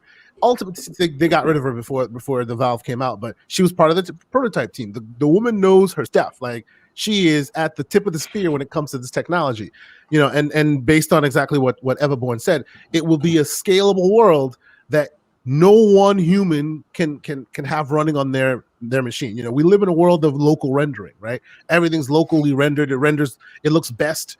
It looks best on your machine. Even today, with the Series X's in the cloud, it renders there, but by the time it gets to your machine, degradation, internet traffic, the whole thing, that's where you get your latency. That's where you get all that stuff. What they're trying to do is push the technology, the resources, the bandwidth that you have so high that it's like usually when you build the game for a computer, you build it to the profile of the computer you can have. Imagine building a game to a computer that's so powerful it's used for like managing cities. That's what they're talking about here. Yeah. They're building a game that's like so monumentally large. It's got so many processors, so much RAM, so much of a footprint that it can only sit on Azure, and it scales higher and lower based on how many people are playing. It is an ultimate idea. It's a moonshot idea, and of course a person like Kojima would be the one to do so. I've played the Phantom Pain. Like technically it is monumental, achievement, as we all know, right? And slow to answer your question, Forte, what does slow-mo mean by don't go full Kojima? If you played Phantom Pain, there is that agent who can't breathe through her nose, only through her skin, and as such she wears like scantily clad clothes everywhere while murking people. That is full Kojima. I'm sorry.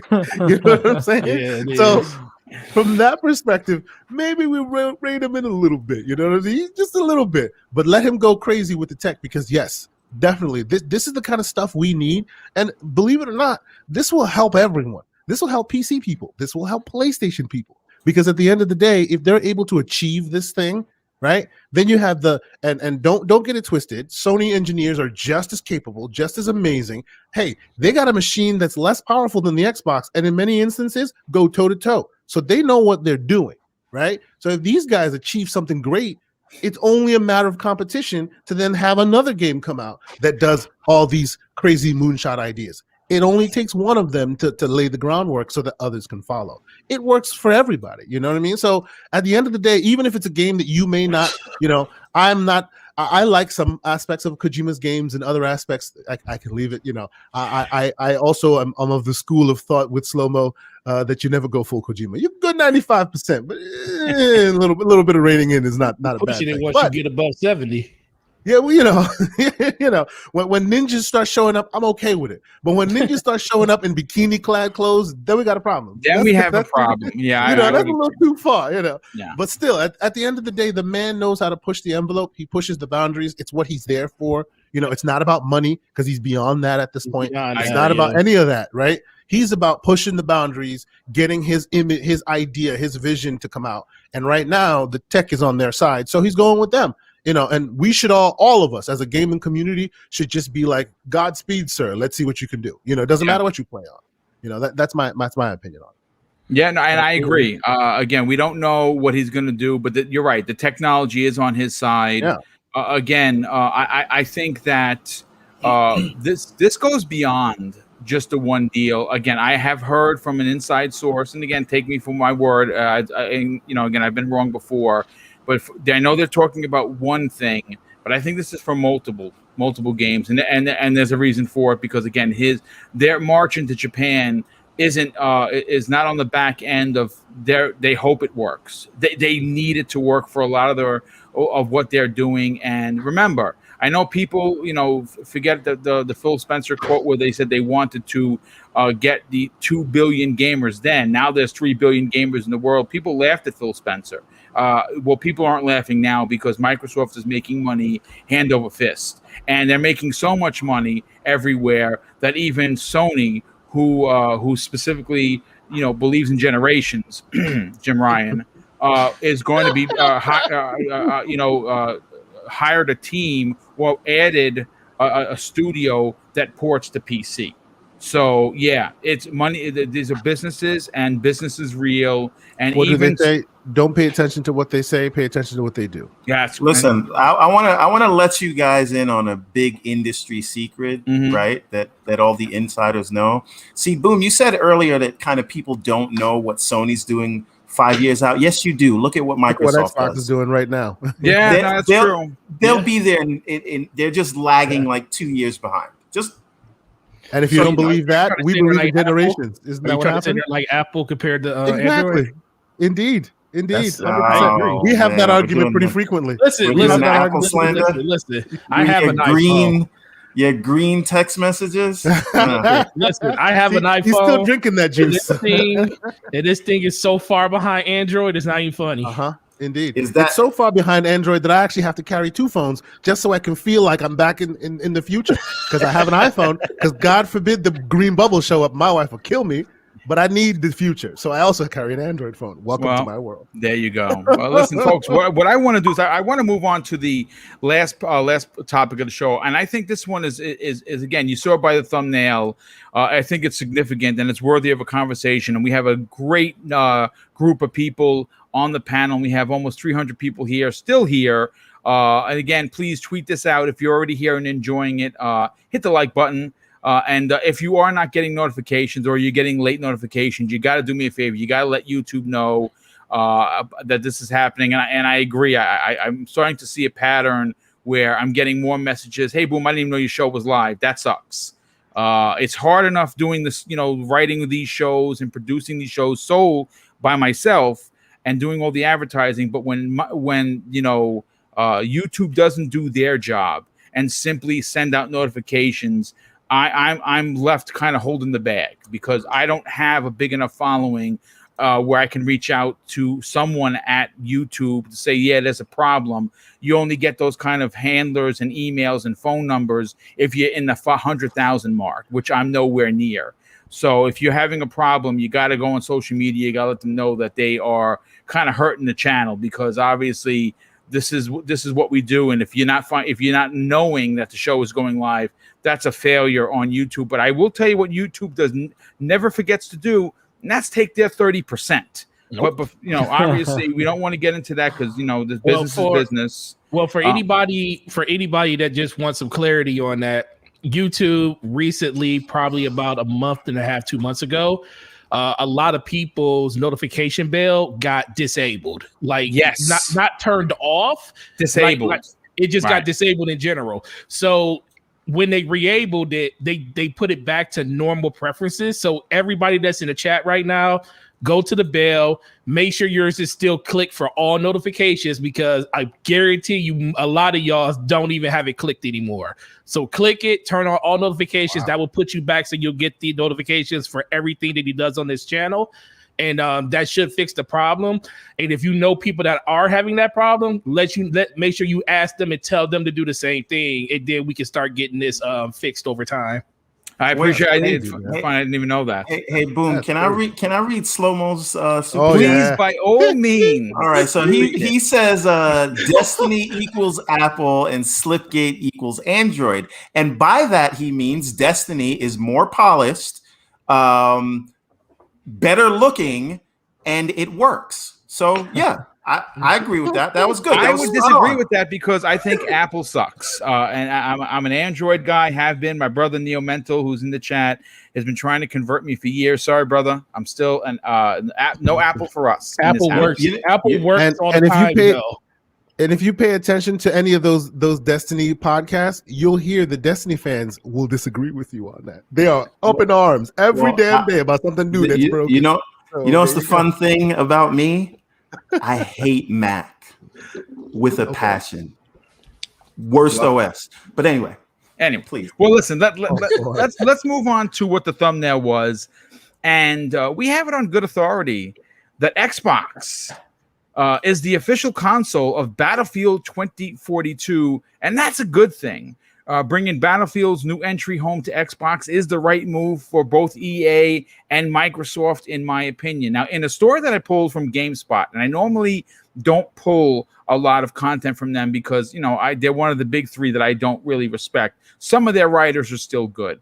Developer DICE and publisher Electronic Arts have announced that a new Microsoft partnership to make Xbox the official console of Battlefield 2042. Now, this doesn't mean that it's exclusive, obviously, but they mean that they have a marketing deal and they are choosing to use and put Battlefield 2042 in the best light possible. And the Xbox Series X will be that place. Now, to be specific in the conversation, both the Xbox Series X and S are the official consoles of Battlefield 2042, according to a press release. All three said this was done to ensure that the next entry in the Battlefield franchise is the best one yet. It's unclear exactly how DICE and EA will take advantage of the Series X and S hardware, or what it means for Battlefield 42 players, 2042 players on other platforms. But it does continue to say that now, to be announced, to be honest, after the incredible multiplayer demo that has made the rounds on the interwebs, for me personally, I'm overly excited to jump in to the modern Battlefield that we've been asking for years. Though I will admit, without a proper single-player campaign, I'm still slightly a little disappointed. But let me get into what the panel has to say. There's two questions here. Was this the right move? Obviously, with Call of Duty in PlayStation's bed. And I got news for you folks. If you haven't been keeping your ear to the floor, or you haven't seen much about Call of Duty 2021, there's a lot of reasons. That game's in big trouble on two fronts. One, it's back to the 1950s and no one gives a shit. I'm going to tell you that right now, regardless that it's a Call of Duty. And two, from what I understand, it's in development hell and it's probably going to release broken. But Battlefield coming back in a big way, 2042, it's modern, it's big. It looks like your greatest G.I. Joe dreams come true. I mean, for crying out loud, it even has the weather dominator in there with a giant tornado taking out everyone. All I got to see is Cobra Commander and Destro laughing on one of the high towers, and I'm all in. There's two questions here. Is this the right move for EA and DICE to side up with Xbox? And the second question, which no one really wants to ask, and I don't know if it's going to true, is this going to come to Game Pass, and would it benefit coming to Game Pass? Let's start with Gaming Forte on this. Gaming Forte, those two questions, one of which is, I think an easy one. Was it the right move for EA? Sure, because obviously PlayStation is with Call of Duty, and Xbox needed their own modern shooter, so they've notoriously in the history have teamed up for other Battlefields. But do you think that this game could actually release day and date into Game Pass?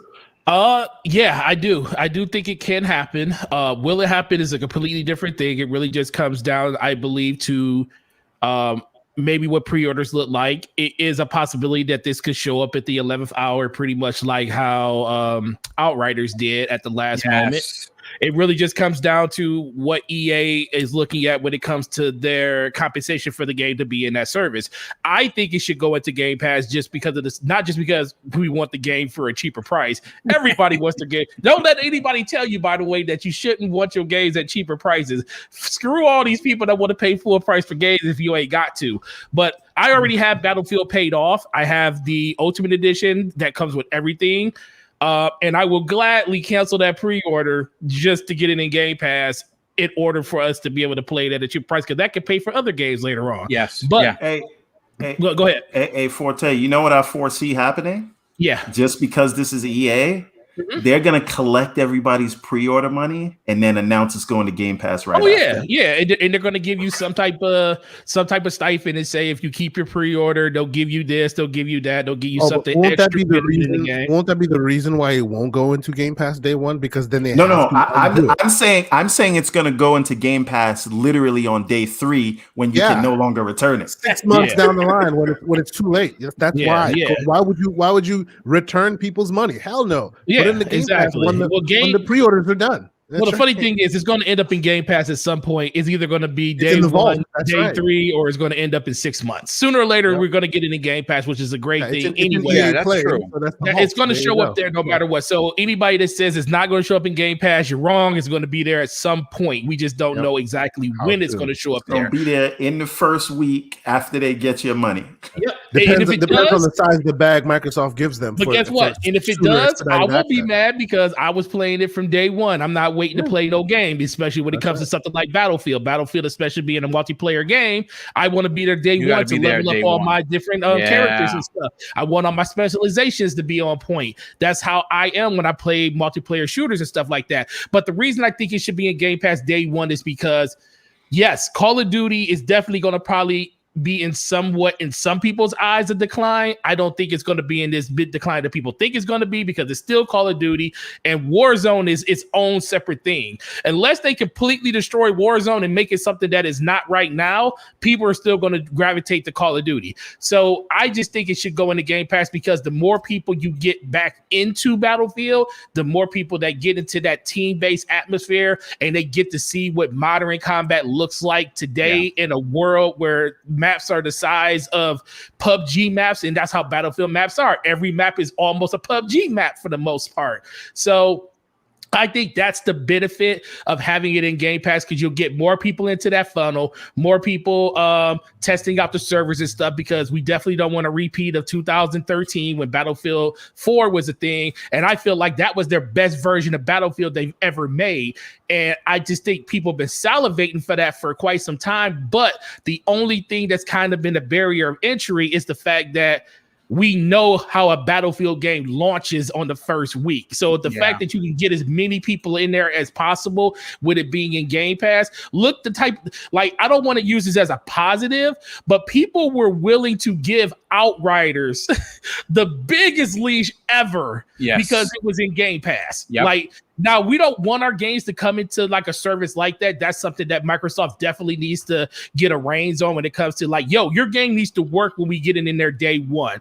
But we all know it's going to be the same thing with Halo. It's going to be the same thing with all of these multiplayer shooters day one, even Call of Duty day one, a game that you pay $60 to $100 for. They never work fully the first day they came out. So if you have it in Game Pass, you're going to be able to stress those servers to the absolute most that you could stress them, and you're going to get a better product in the end because they're going to scale it up to work on that type of load. And then overall, I think it would just be an amazing game for people to jump into. But will it happen? Who knows when it's going to happen, but it will happen at some point. Yeah, I absolutely agree. You know, and it's funny because you made mention of what Game Pass does for a game like that. And listen, folks, I can't tell you the exact number. I don't have Phil's phone number. I lost it somehow, and he hasn't called me back yet, so he hasn't given me the exact figures. But I think it's safe to say, all joking aside, that they're well past 25 million. Yeah, and a good chunk of those 25 million players are fans of multiplayer games, which is probably why they chose Xbox. Xbox celebrates multiplayer.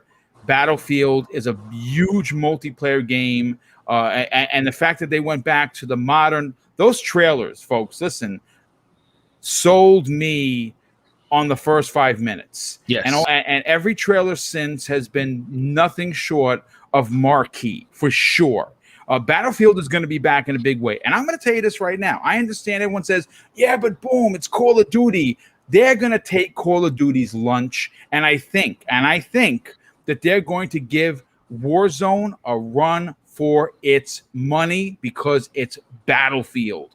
And I think DICE has answered all the questions that needed answered. And that game looks like it's going to be great. Dutch, let's get your opinion on it. I will say, before you move on to him, will say this. I will agree with you 100% on it overtaking Call of Duty to an extent if they put it in Game Pass. Yeah, 100%. Yeah, if it goes in the Game Pass, that's the thing. But as long as there's a dollar amount tied to it, I just see Call of Duty. And like I said, unless they blow Warzone up and do something completely different, Warzone being a free-to-play option is still going to be king, just like Fortnite is. Yeah. But if it goes into Game Pass, you're absolutely right. Especially in the Xbox community, it will definitely take off. And I think the PC community, they'll just buy the game because they haven't had this type of Call of Duty since 2004. I mean, not Call of Duty, Battlefield since 2014. It's going to sell on PC regardless. Yeah. Console is where you're going to see the biggest change if they put it in Game Pass. And that's you know what?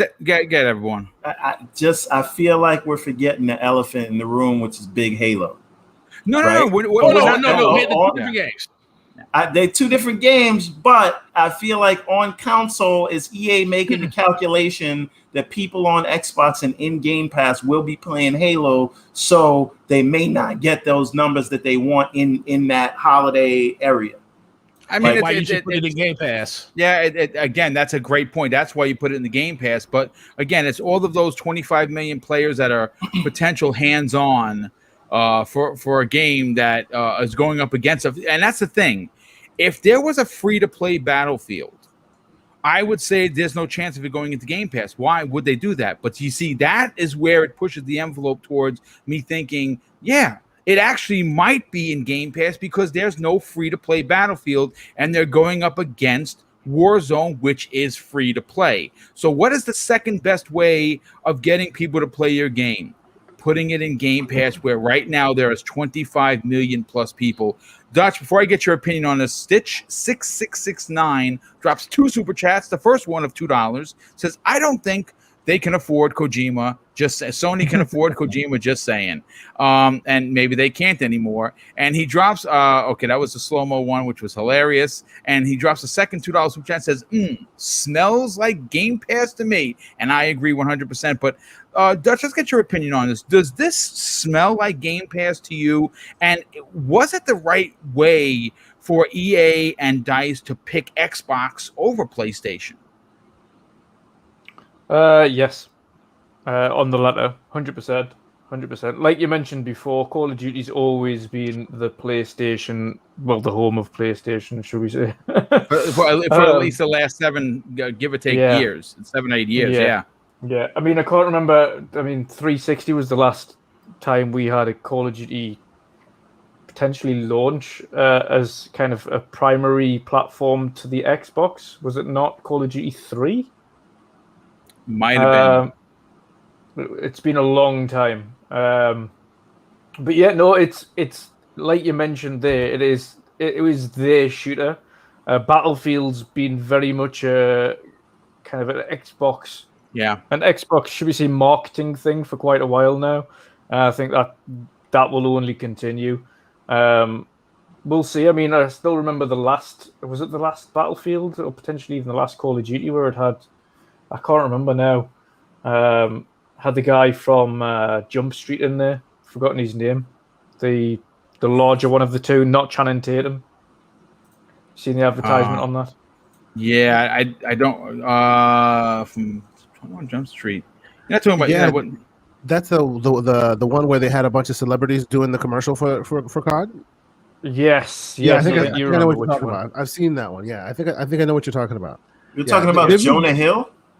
Yes, Jonah Hill. Yes. Wearing the headset, playing the game. I remember seeing that. Yeah. Firing rocket launchers out the windows and things like that. Mm-hmm. Yeah. But no. I mean, again, what they've mentioned there is that they're looking forward to making like awesome, should we say, advertisements together. So I'm expecting to see some kind of celebrities involved and doing some live action trailers and things like that again. And really, none of that matters. The one thing that we were seeing primarily was when Battlefield was showing off and we had the whole uproar and God, is it really worth paying that money for multiplayer only and single player being left out? Is the game going to be worth it? And then they showed off the gameplay. And me, among many others, went, maybe it's worth it. Maybe it's worth it. Pre-order. There you go. Take it. But no, it looks really fun. And to be honest, I mean, the one thing that bothered me was when they mentioned it was Battlefield 2043, and I was like, not this future stuff again. I'm all washed out on this future warfare. I wanted to be pretty modern. I wanted to be Battlefield 4. I think it hasn't been better than it was since Battlefield 4, and they really need to go back to that. And this isn't too dissimilar to that. Yes, they've got some future tech, but not too future. It still seems very modern, but with a bit of a, should we say, a weather twist. And that's only going to be, again, taking it back to Levolution, as that big buzzword was at the time. But no, I'm looking forward. I'm really looking forward to it, and it's great to see. It's great to see it kind of getting back to its roots again. Unfortunately, no single player campaign. I liked the Battlefield 4 single player campaign. I thought it was quite good. Yeah. But it is what it is. It is what it is. Again, like you mentioned, I don't think it'll go in Game Pass at launch. And because of the deal they've got with EA at the moment, with games going into the vault and going in, I'm not sure whether or not it'll be within that first 6 months. If at all, maybe he's within 2 to 3 months. If it does go, I don't think it's going to be round launch. I think it's maybe in the first quarter of that launch window. It might come to Game Pass. So I mean, it's certainly possible. I mean, I said again, because there's no free to play though, and they're going up against the Fortnites. They're going up against the Warzone. They're going up against the Titanfall one. Apex Legends, which is making bank. So good. I think that they almost have to. Again, they haven't had Battlefield 1, Battlefield 5, the two World War II, World War I ones. They weren't that good. They weren't that good at all. And they're finally coming back around to what made Battlefield, and that's being modern. And I think you're onto something, Dutch. There really hasn't been a really good Battlefield since 4. It has been quite some years. So besides them going into a field where back then Battlefield really only had Call of Duty as competition. It didn't have all these free-to-play games. I think they almost have to put it into Game Pass to compete with everything else. And of course, they're going to be going up directly against the Master Chief and free-to-play Halo, which it looks like it's back in a big way as well. So it's going to be interesting to see which direction they go in. I hope it goes to Game Pass for a lot of reasons. But I think that again, only time is going to tell. And it's funny, we still haven't had the EA Play event. That's on July 22nd, and that could be an announcement there. That could be one of the big announcements there. What's going to be at that event is the funny thing, because they already announced that Mass Effect won't be there, and neither will Dragon Age. Yeah. I'm like, so what are you going to show? Maybe the new Dead Space reboot, something or other is something. I am really hoping that is the thing. Dude, I don't know. But listen, I know that I don't want to get too off topic. I want to continue this with this, but I know that people really clown on, do Xbox guys really play old games? Let me tell you something. I'm sitting on so many games right now. I don't even know what to do with myself. And you know what I'm playing? Dead Space 1. And my God, Quick Resume works so good on that game. Hey, boom. Speaking of old games, and my God, I've been playing A Plague's Tale, and that update dropped today. Dude, I just downloaded it. Check it out. I'm going to play through it again. I'm going to record some footage for one of the future Xbox Factor podcasts. Listen, I'm going to keep beating this drum. And it's going to sound crazy, but like, I missed all of these games, and now I'm playing them for the first time after Good on you. I'm jealous. Updates. Like, don't buy these games when they come out. I'm in the same boat, bro. When you get to them, Destiny. Yeah, when you get to them, when I get to them, all the bugs are worked out, all the performance issues are there. I'm just having these amazing experiences. Yeah, sometimes free. I just finished God of War, right? Like, now I'm doing this. I'm gonna go to Horizon, but I feel like if I wait a little bit more on Horizon Zero Dawn, I'll get the 60 FPS patch. So just hold out. That's it, man. That's right. Because when you buy the games day one, they're going to be broken. You're going to be a beta tester day one, and you're going to pay full price for that fact. I call that asshole tax. So I don't want to pay the asshole tax. So I'll just wait, and then I'll go and I'll get it when they work all those things out, and I don't have to complain about being a beta tester. Well, you know what? Being that you have just literally split open the podcast because of the asshole tax, we have to immediately go to you. What are your thoughts on the Battlefield? More specifically, EA and DICE choosing Xbox for their console of choice, coming and publicly saying, "Hey, listen, we wanted to play the best. This is the best console that's currently available." And what do you think are the chances, whether it be good or bad, for it to go into Game Pass? I said this a little bit earlier. I think, right, this is just my guess, and this is my guess based on EA's history, that they're going to put it in Game Pass week one. And like I said before, they're going to collect everybody's money. Nobody's going to be able to make the returns because of the return policies. And they're going to say, you know what? Guess what? Week one, we in here, and it's going to blow up in their faces, but everybody's going to be happy about it anyway, and they're going to play, and then they're going to forget. And they've been able to make their day one launch sales and then get it in Game Pass to get the numbers. It's diabolical, but it's just crazy enough to work. That's what I think is going to happen. And you can mark this episode, but believe me, that game is coming to Game Pass. When it's going to come to Game Pass, Dutch, maybe you're right. Maybe it's 3 months. Slow-mo, maybe you're right. Maybe it's 6 months, like all the other games. Slow-mo's not here on the show, sir. If I had a fraud alert, I think it's coming week one. Stand it up. No. I'm calling week one. That's the reason I'm fraud alerting on you is because obviously it's coming to Game Pass. They already have an agreement. All of their games come to Game Pass. I get that. But what I'm saying is maybe you guys are right, but the square that I'm standing on is week one. They're gonna give them an extra bag, and it's gonna come even sooner. It's gonna come week one. That's what I'm calling. Not 3 months, not 6 months. Day one, week one. Week one. After they got your money. I don't think Xbox let them get away like that. I know. I don't think Phil Spencer would let him get away with that. No, they can't let him get away with that. I don't doubt you that they could be so diabolical. You got to kind of think. I don't doubt that they could be that diabolical, but I don't think Xbox would let themselves be. EA could be diabolical like that, but I don't think. Yeah, do you know how much?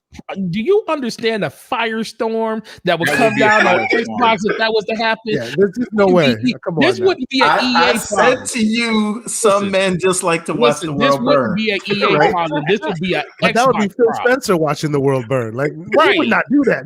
No, you're not doing that because we're the one that's got to answer to that. That's right. I'm just saying. Just remember, look, I could be wrong, but that's the square I'm standing on. I don't need somebody to put a gag order on you, man. Right? And again, I literally don't care about this game because this holiday, all I'm playing is Halo. Like they just better not. They might as well not release anything else after Halo comes out. Well, you do realize this game's coming out before Halo, right? Oh yeah. All right. Well. Right. There you go. But hold on, is the campaign for it coming out before Halo? All right. Oh, yeah, there you go. Well, excuse me. Don't be mad at DICE for concentrating on the thing that they're good at. I mean, listen, that's definitely a sticking part. DICE is good at single players. Bad Company was great. If only Star Wars. Only Company was great. Titanfall ain't got nothing to do with DICE. DICE made Bad Company. Bad Company was great. Bad Company was one of the best. It was the only time ever Bad Company 3, which I don't know if we'll ever get. The only time they put a competent single player together that was not a Star Wars one. So basically, come on, they don't want to try now. So you giving them props for picking up their ball. Okay, let's. All right, I know Boom wants to get off of this subject, but I'm gonna give you a little history lesson here. Let me tell y'all. Please do, sir. Let me pull this mic a little bit closer. Just a little bit closer. But let's talk about this. Story time. The reason I didn't have a problem. We're gonna go back to Xbox on this. The reason I didn't have a problem with Xbox going in the direction that they've been going in for the last 4 years, and a lot of people have, especially on other sides and other communities and stuff, is because Xbox has dove deep into what they are great at. They are great at services and giving you the ability to partake in those services in a way that no other company can. They are masterful at that. That's why I don't have a problem with having Game Pass and having all of these different services and stuff, because that's what Xbox is great at. So when I look at another part of a studio like DICE, where they make amazing multiplayer games, and all of the games up until they started making console games were all multiplayer focused only. Every game that DICE made before console was multiplayer only, and that is your argument loses a bit of steam, though, my friend, because what you're saying is they're good at making multiplayer Halo games. lost steam. Listen, Halo lost steam too. Let's be for real here. Halo ain't what it used to be, and we're hoping that. Hold on. We're hoping, you're not bringing Halo into it. No, listen. You started by saying the reason you're not mad at Microsoft is because they are leaning on what they're good at. What they're great at. But what they're great at is not polishing what they're great at and then giving you that, but giving you less value for the same amount. No, the equivalent there would be EA letting DICE do what they're good at and then giving another team to do the single player. Let me ask you a question. Do you want to have I ain't going to argue with you on that. And if they want to give the single player to somebody, give the single player to a different team. DICE in general. What they do. Everybody's talking about DICE is being lazy. They don't want to give us a single player experience. No. Let DICE do what DICE does. Well, yes, exactly. If EA wants to contract some third party analogy. Right. Your analogy, yes. Microsoft is doing what Microsoft does best. That's why when you put a game in the disc, it just boots up, your saves continue. But when they do that, they don't do that and then remove, I don't know, some feature of the console because that's the only way we can make it work. Remember, Xbox does all the heavy lifting for developers when it comes to that. That's the one thing people do not understand about Xbox is why I love them the most is because developers put out a game and all they got to do is say, green light, thumbs up. Yes, you could do this to our game. And all of the engineers, shout out to all that Jason Ryans and all of them out there that basically make this stuff happen for developers without them having to touch it. And that's something that Xbox brings. I don't hate your analogy, Forte. My only pushback to that is this is EA we're talking about. I hear you. Let DICE be DICE, but this is EA. You could have given the single player. Oh, so this is just because it's EA. No, look. Don't charge me what you charged me before for both of them for only one half when you could have easily had another team put a good single player in there. Okay, DICE is good at the multiplayer. Let them do the multiplayer. How many teams have happened where the single player was made by this? What do you call it? The game that still has not come out by Microsoft. You got Smilegate making the multiplayer. You got Remedy making the single player. It's a thing. It gets done. EA's got mad teams. Don't shovel me the same. The great multiplayer at the same expensive cost and say, well, this is all they can do at their best. I'll give you that. That's the only problem I had with it. And honestly, I didn't have a problem with it, but I do understand everybody that does have a problem. Because like I said, it's a perception problem. You are used to getting a product at a certain level 100%. For the amount of money that you spend. For me, I didn't beat the Battlefield 5. And I should say I play all of the single players. I'm that unique, weird snowflake. I play them all. And I'm with you, but I didn't beat Battlefield 4 single player until 7 months after it came out, and I was already max level on the multiplayer. So for me, it basically it's like apples and oranges. If you're a person that loves the multiplayer, you're absolutely going to love the direction they're going in because the single player is like, shoot, put as much as you can into the multiplayer for me. But I will agree with you. If it comes down to them getting a different team to build an experience for people that want the single player aspect, I'm with that 100%. Now, had they said, since we're releasing only the multiplayer, now the game will be 60 or 50 because of it, I'd be like, respect EA, okay. Right, because if you're saying if you basically saved on all the cost of the set pieces you had to do, the motion capture, the actors, everything that goes in the multiplayer, sir. Set pieces are in the multiplayer. but you know what I'm saying. No mocap. The point is, all of those things that go into a campaign, right? You just saved all of that money, and now you're saying this thing is still $70. That's crazy. I know when you it's a little absurd. You laugh when you hear it, but you're right. Boom, take your show back over before we. No, Boom, take your show listen. back. This is good talk. I'm never going to get in the way of good talk. But you know what? Let's bring Boom, if you don't take it back, it's going to come back to Alien Covenant and how trash that movie was. So now's the right time. Kiyosante, I mean, listen, everyone brings up a lot of points. Price being really one of the biggest points. And I think that, and the inherent value of Game Pass is something to be said. There is something to also add to the conversation that with no free-to-play mode, at least from what we understand from Battlefield, their next step of getting people to play said new game versus the Apex Legends, versus the Warzones, versus Fortnite is, of course, to bring it to Xbox Game Pass. How likely do you think this announcement comes at the EA Play event on July 22nd? Honestly, at that event, I say it's doubtful.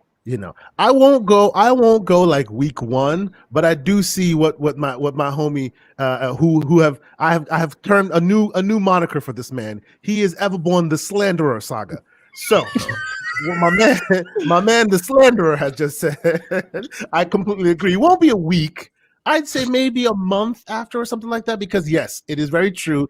EA doesn't want to have that, we have our pre-orders in and then all of a sudden they're giving it back. No. Right. Also, I also disagree. I also think that there's no way Microsoft will let them use it that way. So it'll have to be at least a stay. There must be some time in between to let folks not feel completely, completely ruined by the situation. Yeah, that time in between is 72 hours.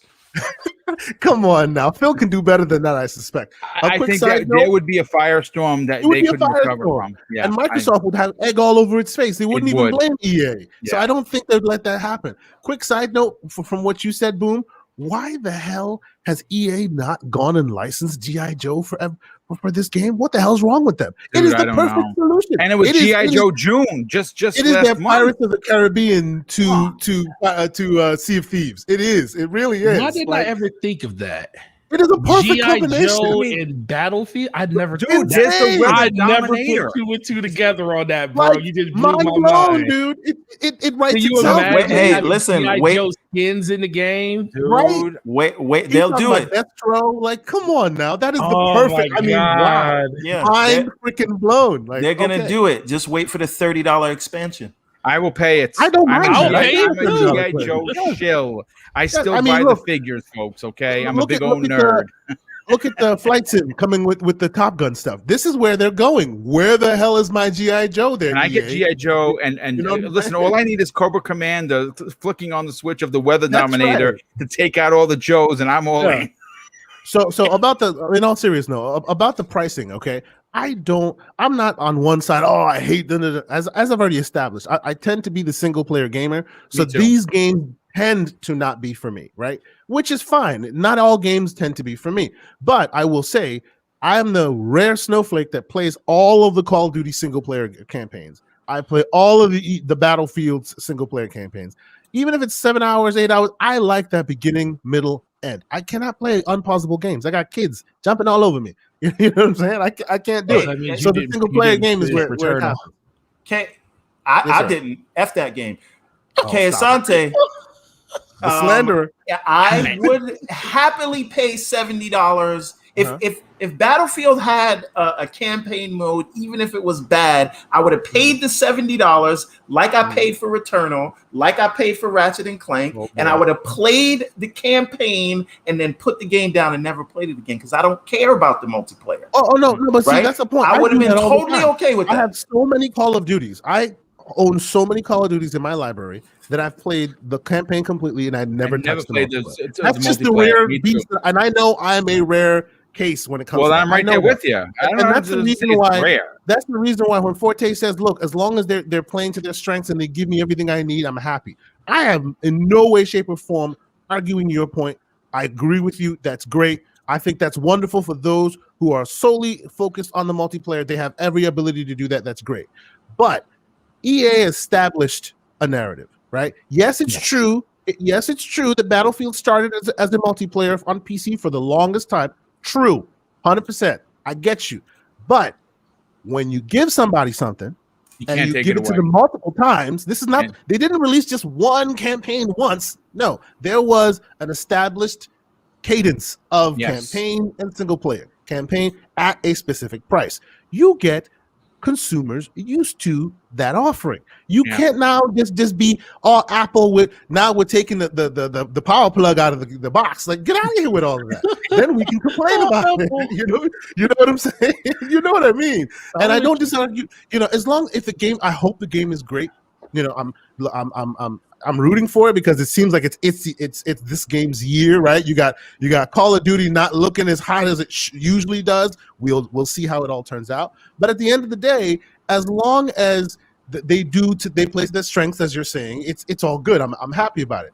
I just wish that for the rare snowflakes like myself who will buy this game for its single player, that they thought about us too. It's okay that they don't. I don't have a problem with it. My only issue is those out there in the Twitter streets who keep, oh, come on now. Oh, stop doing their work for them. Yeah. Oh, yeah, please give me less for more. Like, Yeah, idiots. I agree with you on that. Yeah. They've been giving you campaigns and multiplayer all this time, and now they choose not to, and you go, yes, sir, may I have another? Moron. You want more. Even if it's a shitty version of it, let EA get another team, let them find a team and put together a multiplayer, even if it's a crappy multiplayer, because then at least they're giving you more. You always want more. True, let DICE be DICE. Don't let them split resources. Let them do their best. But you've always had a campaign. Don't let them easily just like slide away with that. That's ridiculous. You're doing their job for them. They should be earning your dollar, not you gladly giving it to them for less. That's all I'm saying. Imagine you go to McDonald's and you order your sort of burger, fries, and shake, and then they're like, you know what? We're not really that good at the fries, so we're gonna charge you the same price and just get rid of the same fries. Price. This time we'll just give you the burger. You don't want the fries anyway. We've paid attention. Nobody eats them fries, so we're just not gonna give it to you. But same price though. Get out of here with that. I absolutely agree. Listen, I'm going to say this. What a great 2 hours. We had an outstanding panel. Everyone's on camera, which I think is going to become the norm. I'm going to throw a poll out there. I want to get the feel of the room, whether people want the avatars or they want the cameras. Obviously, I got no problem being on camera. I don't have a significant amount of gaming stuff behind me because obviously I'm in an apartment. I'm not in a man cave. But is that a peacock behind you? That is a peacock. Yes, that is Mrs. Boomstick. The peacock is good enough. I mean, listen, it's a majestic animal, and Mrs. Boomstick likes him. So obviously, the peacock is hanging large in this it's house. It's got green in it is all that matters. You know what? It does have green, and specifically turquoise, one of my favorite colors. But listen, let's bring it back to gaming, okay? Listen, fantastic show. Obviously, we had over 300 people here. Again, a little disappointed that the notifications aren't going out. Thanks for the info, Forte. I didn't even know that they knocked off the notifications and then put them back normally. So I got to get the word out to the near 10,000 subscribers to, hey, listen, check your notification bells. If you want to be notified, you got to redo it because certainly YouTube didn't let anyone know that. But I'm still going to, throw some shade at them on Twitter publicly because people are not getting the notifications, and that sucks, especially if you're a small channel like mine and you're trying to build an audience. But let's get to the outros, and I want to thank everyone that was here. And of course, we'll start with our two guests. Wandering Dutch, thank you so much for returning. Obviously, you bring it every time you're on this. Love what you're doing on your show. Tell everyone where they can reach out to you on social media, but more importantly, what you got going on your channel. Yeah, most definitely. I want to say a huge thank you to anyone who does support us already. We just hit 800 subscribers today. Nice, so congratulations! Another good milestone on the road to 1,000. So a huge thank you to everybody who already follows, and if you don't already, I hope you enjoy the content. If you have had a look or going to have a look going forward, but you will find us on the main channel, which is Wandering Dutch on YouTube. And on Wandering Dutch on Twitter, and we're live this Wednesday at 7 p.m. BST, that's 2 p.m. EST, or 11 a.m. PST. So yeah, it's just this week, just our regular panel is only 4 of us. Shortened numbers again because we've got a couple of on holiday, we've got a couple tired out from work, etc. But no, we will also be covering Kojima. We'll be covering the Flight Sim massive performance boost prior to its launch. We'll be discussing our thoughts on the Sea of Thieves A Pirate's Life and what it could mean for future collaborations. Yep. And also the massive xCloud update that has happened over the last week as well. Very, very true. Yeah. So looking forward to that. So yeah, that's where you can find me. It's been an absolute pleasure. Of course, jumping on with a great panel as always. Kia Sante, Everborn Saga, and Forte. Pleasure is all mine, chaps. And look forward to being back on again in the future. Thanks again, Boom. No, thank you, brother. Definitely appreciate that. And making his return, Gaming Forte, brother. Thank you so much for hanging out. Shout out to your brother in the chat. He says someone's dog is real mad. Yeah, I have been hearing the dog barking. That's why I just muted, because my wife just walked in and the dog is like, give me attention. Well, listen, Slow-mo knew that it was your dog. I think that's why Slow-mo threw that out there. You know, those brothers, they always fight. Subliminal. But listen, Forte, it's great to have you back, brother. You bring great opinions wherever you are. Love what you're doing at DPS with Slow-mo. Love what you're doing on your channel. Tell everyone where they can subscribe to that and reach out to you on social media. Yeah, man, this is a great show. I'm always willing to come back on it. Like this was home, man. You know, if life just didn't take over with work and everything, I would still be here. But I'm always willing to come back on here whenever time is available. But yes, as always, look, he's at 8,500 subs, y'all. We got to get this man above 2,000. We got to get him above 10,000. Man works too hard. Thank you. Works way too hard not to be getting the support that we feel like he needs. So hit the like button, share this on social media with all your friends, and let's get this man over the hump, because he's one of my friends, you know, one of the few people in this community that I could actually consider a brother. And I appreciate everything you do for the people in this community too. But outside of that, it's Gaming Forte everywhere: YouTube, Twitter, Xbox Live, PlayStation. DPS podcast this Thursday with my homeboy Slumbo Backslap. It will be on his channel this week, and we will be joined by Venture Beats' own Mike Minotti. He's going to be on the show. Oh, so very nice. Yep, you don't know who he is. He does the Games Beat mess with Jeff Grubb. Yes, he sure does. Channel. So he'll be joining us on Slow-Mo's channel this week. So that's 9 p.m. this Thursday. And also make sure you sub to my homeboy Slow-Mo. Check out his channel. He does a lot of stuff around indie devs and developers and just stuff that he likes to do. So if you like all that type of content, come check us out. Other than that, enjoyed the show with you guys as always. You guys are carrying the torch like no other, and I truly appreciate you guys. Well, thanks so much for being here, brother. Just 1 second. I'm sorry. What's up? Asante, did you hear where you could find Forte at everywhere? It's the same, isn't it? There you go. So you know what? Again, the Slanderer Saga. I didn't want to cut Forte off, but you notice how Forte, you could find him at Gaming Forte everywhere. Someone help me. Twitter, Xbox, all those things. Someone help me. You're gonna keep hearing. It wasn't like that. Like 2 years ago, it was Gaming Forte here. It was Nautica over here. It was Nautica on this platform. But the Slenderer Saga can't have it. You know what I'm saying? But you got it under control, didn't you? Yeah. Right? Here we go.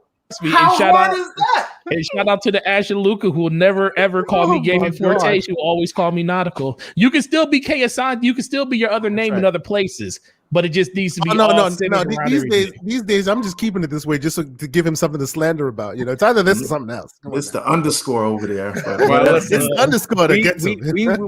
We will definitely straighten this out. But listen, let me continue with the. Speaking of Everborn Saga, Everborn. Tell everyone where they can reach out to you under the same name, and more importantly, talk about the Everborn Saga. Yes. Everborn Saga everywhere. Facebook, Instagram, Twitter, TikTok, PlayStation, Steam, Master Xbox, Slander. You name it. Just search for Everborn Saga. Search for it on Amazon. I'm everywhere. I'm everywhere. You never there. But most importantly, everbornsaga.com, where you can get these amazing books that we put together. I think everybody on this panel, almost everybody, Dutch, we got to get one out to you, has seen the quality, and we have new things coming very soon. The books for Ariel's Adventure, Chapter 1, will be coming to me by next week, which means everyone will be getting their books within the next 2 weeks or so. So that's good news there. But also you can find me and Mr. _ K Asante on Thursdays at 8 p.m. And I think King David will be joining us again. He joined us last week, so you should check out that. And then Saturday, well, I'll let you tell him about Saturday, Kay. But Everborn Saga everywhere, and also on Twitter, Slow-Mo, just so you know, I changed my name on Twitter to Bad Take Saga. Bad Take Born Saga. So that was just for you. It's going to stay like that for 24 hours. But yeah, check me out. Everborn Saga everywhere. No underscores. Well, thank you certainly for being here. And of course, Kay Asante, first one here every week, last one to leave. You know, the slander is not going to stop. I think eventually you're going to have to give in and change everything. Certainly from a brand perspective, all jokes aside, it certainly helps. I'm at Mr. Boomstick everywhere. Of course. You know, obviously you'll get to it. But dude, you have to shame him into doing better. That's what my parents did to me. That's what I'm my new campaign. My new campaign is to shame him into changing his name to Everborn the Slanderer Saga everywhere, because that's what deserves. It's Slanderer. Come on, come on. Everyone knows you. If you've met and spoken to Everborn, he is the Slanderer. Let's keep it moving. King of slander, but you know what? He does King it with of slanders. love. Yeah, He does it with love. Yes, anyway, he does. Indeed. He does. You guys sound like the talk about version of Slow-Mo and Forte. Oh, it's crazy. That's why I love y'all show. It's like watching me and him work. It's the same. There you go, brothers. That's what it's all about. If Neil was on here, we'd be doing the same thing. We fight all the time, but we love each other. But you know what, Case, I think you brought it 100% as always. Love that you're a permanent member of this show. I think you bring a tremendous amount of worth to it each and every week as we grow this brand. Tell everyone about your brand, where they can reach out to you on social media, and what else you have going on in podcasting. So if you guys enjoyed even the smallest piece of this, please come check us out on Thursdays, where the slander is just unfettered. You know, he's going full Kojima with the slander on Thursdays, as he tends to, and also on Saturdays when we do the Gaming Circle podcast, where basically it's this, but for about 2 hours on average. Last week we were graced by the presence of Mr. Optimus Code. That conversation was quite interesting. Hopefully we'll be able to continue that in a future episode. I am K _ Asante on Twitter. I'm gonna add more underscores as time progresses, because I know some people love that. And I want to get Slow-Mo on one of our Saturday shows so we can. I would love to do that. How trash PC gaming is. But go ahead. Oh, here we go. See, again, the slanderer. And of course the man says that. The man says that, and I'm telling you, he has a PC that's capable the most, because I have basically the same PC he does, but he feels the need to say this. The slanderer, I'm just saying. Needless to say, thank you all for coming. Thank you all for watching. Join us on Saturdays if you can for the Gaming Circle podcast, on Thursdays for the On the Reel, as we get slanderous as we tend to. There's a lot of movie and TV show debate on that. And we'll see you again next week. Thank you very much. Well, thank you so much. And next week, folks, listen, two big guests are going to potentially be there. One is confirmed. Miles Dompierre from Windows Central will be joining us. And I have issued the invitation to Jeff Grubb. I'm just waiting for the confirmation from Jeff. We were talking pre-E3 that I'd bring him back in after, as long as he got some time. So those are the two potential guests we're going to have for next week. Tune in 7 p.m. Eastern Standard Time next Monday. And of course, if you are subscribed to Double Barrel Gaming, there is a ton of work coming your way this week with 2 new episodes of the Xbox Factor podcast on Tuesday and Thursday, and of course Friday mornings, Breakfast with Boom, which we are looking to put a panel together. I'm going to see if I can get Slow-Mo. I'm not sure if he's going to be working from home or not. Maybe we can get him to join us as well, and maybe even we can get King David. I got to see what he is up to. But yes, lots of live content. If you are new to Double Barrel Gaming, please consider subscribing. I work real hard at this. The work that goes in behind the scenes is tremendous in regards to the show notes. Anyone that has been a part of this understands that I do all the research by myself, and hopefully you are enjoying enough to subscribe. And if you are here, please hit the like button and share this out on social media. Let people know about Double Barrel Gaming, because we are going up against some steep competition. Everyone here is a content creator, and of course my job is to put them in the best light, and I think we did that this evening. So thank you again for tuning in. Thank you for all the super chats that came in, and of course I'm going to close out the show with something That's important to me. Hopefully one day it'll be important to you. And that's something that my father taught us when we were kids. And he said, son, treat others how you want to be treated. Also, it doesn't cost anything to be nice. You live by those rules, and I can guarantee you're going to have an awesome day. So take care, everyone. We'll see you next week on the newest episode of Primetime Gaming with Mr. Boomstick and Friends.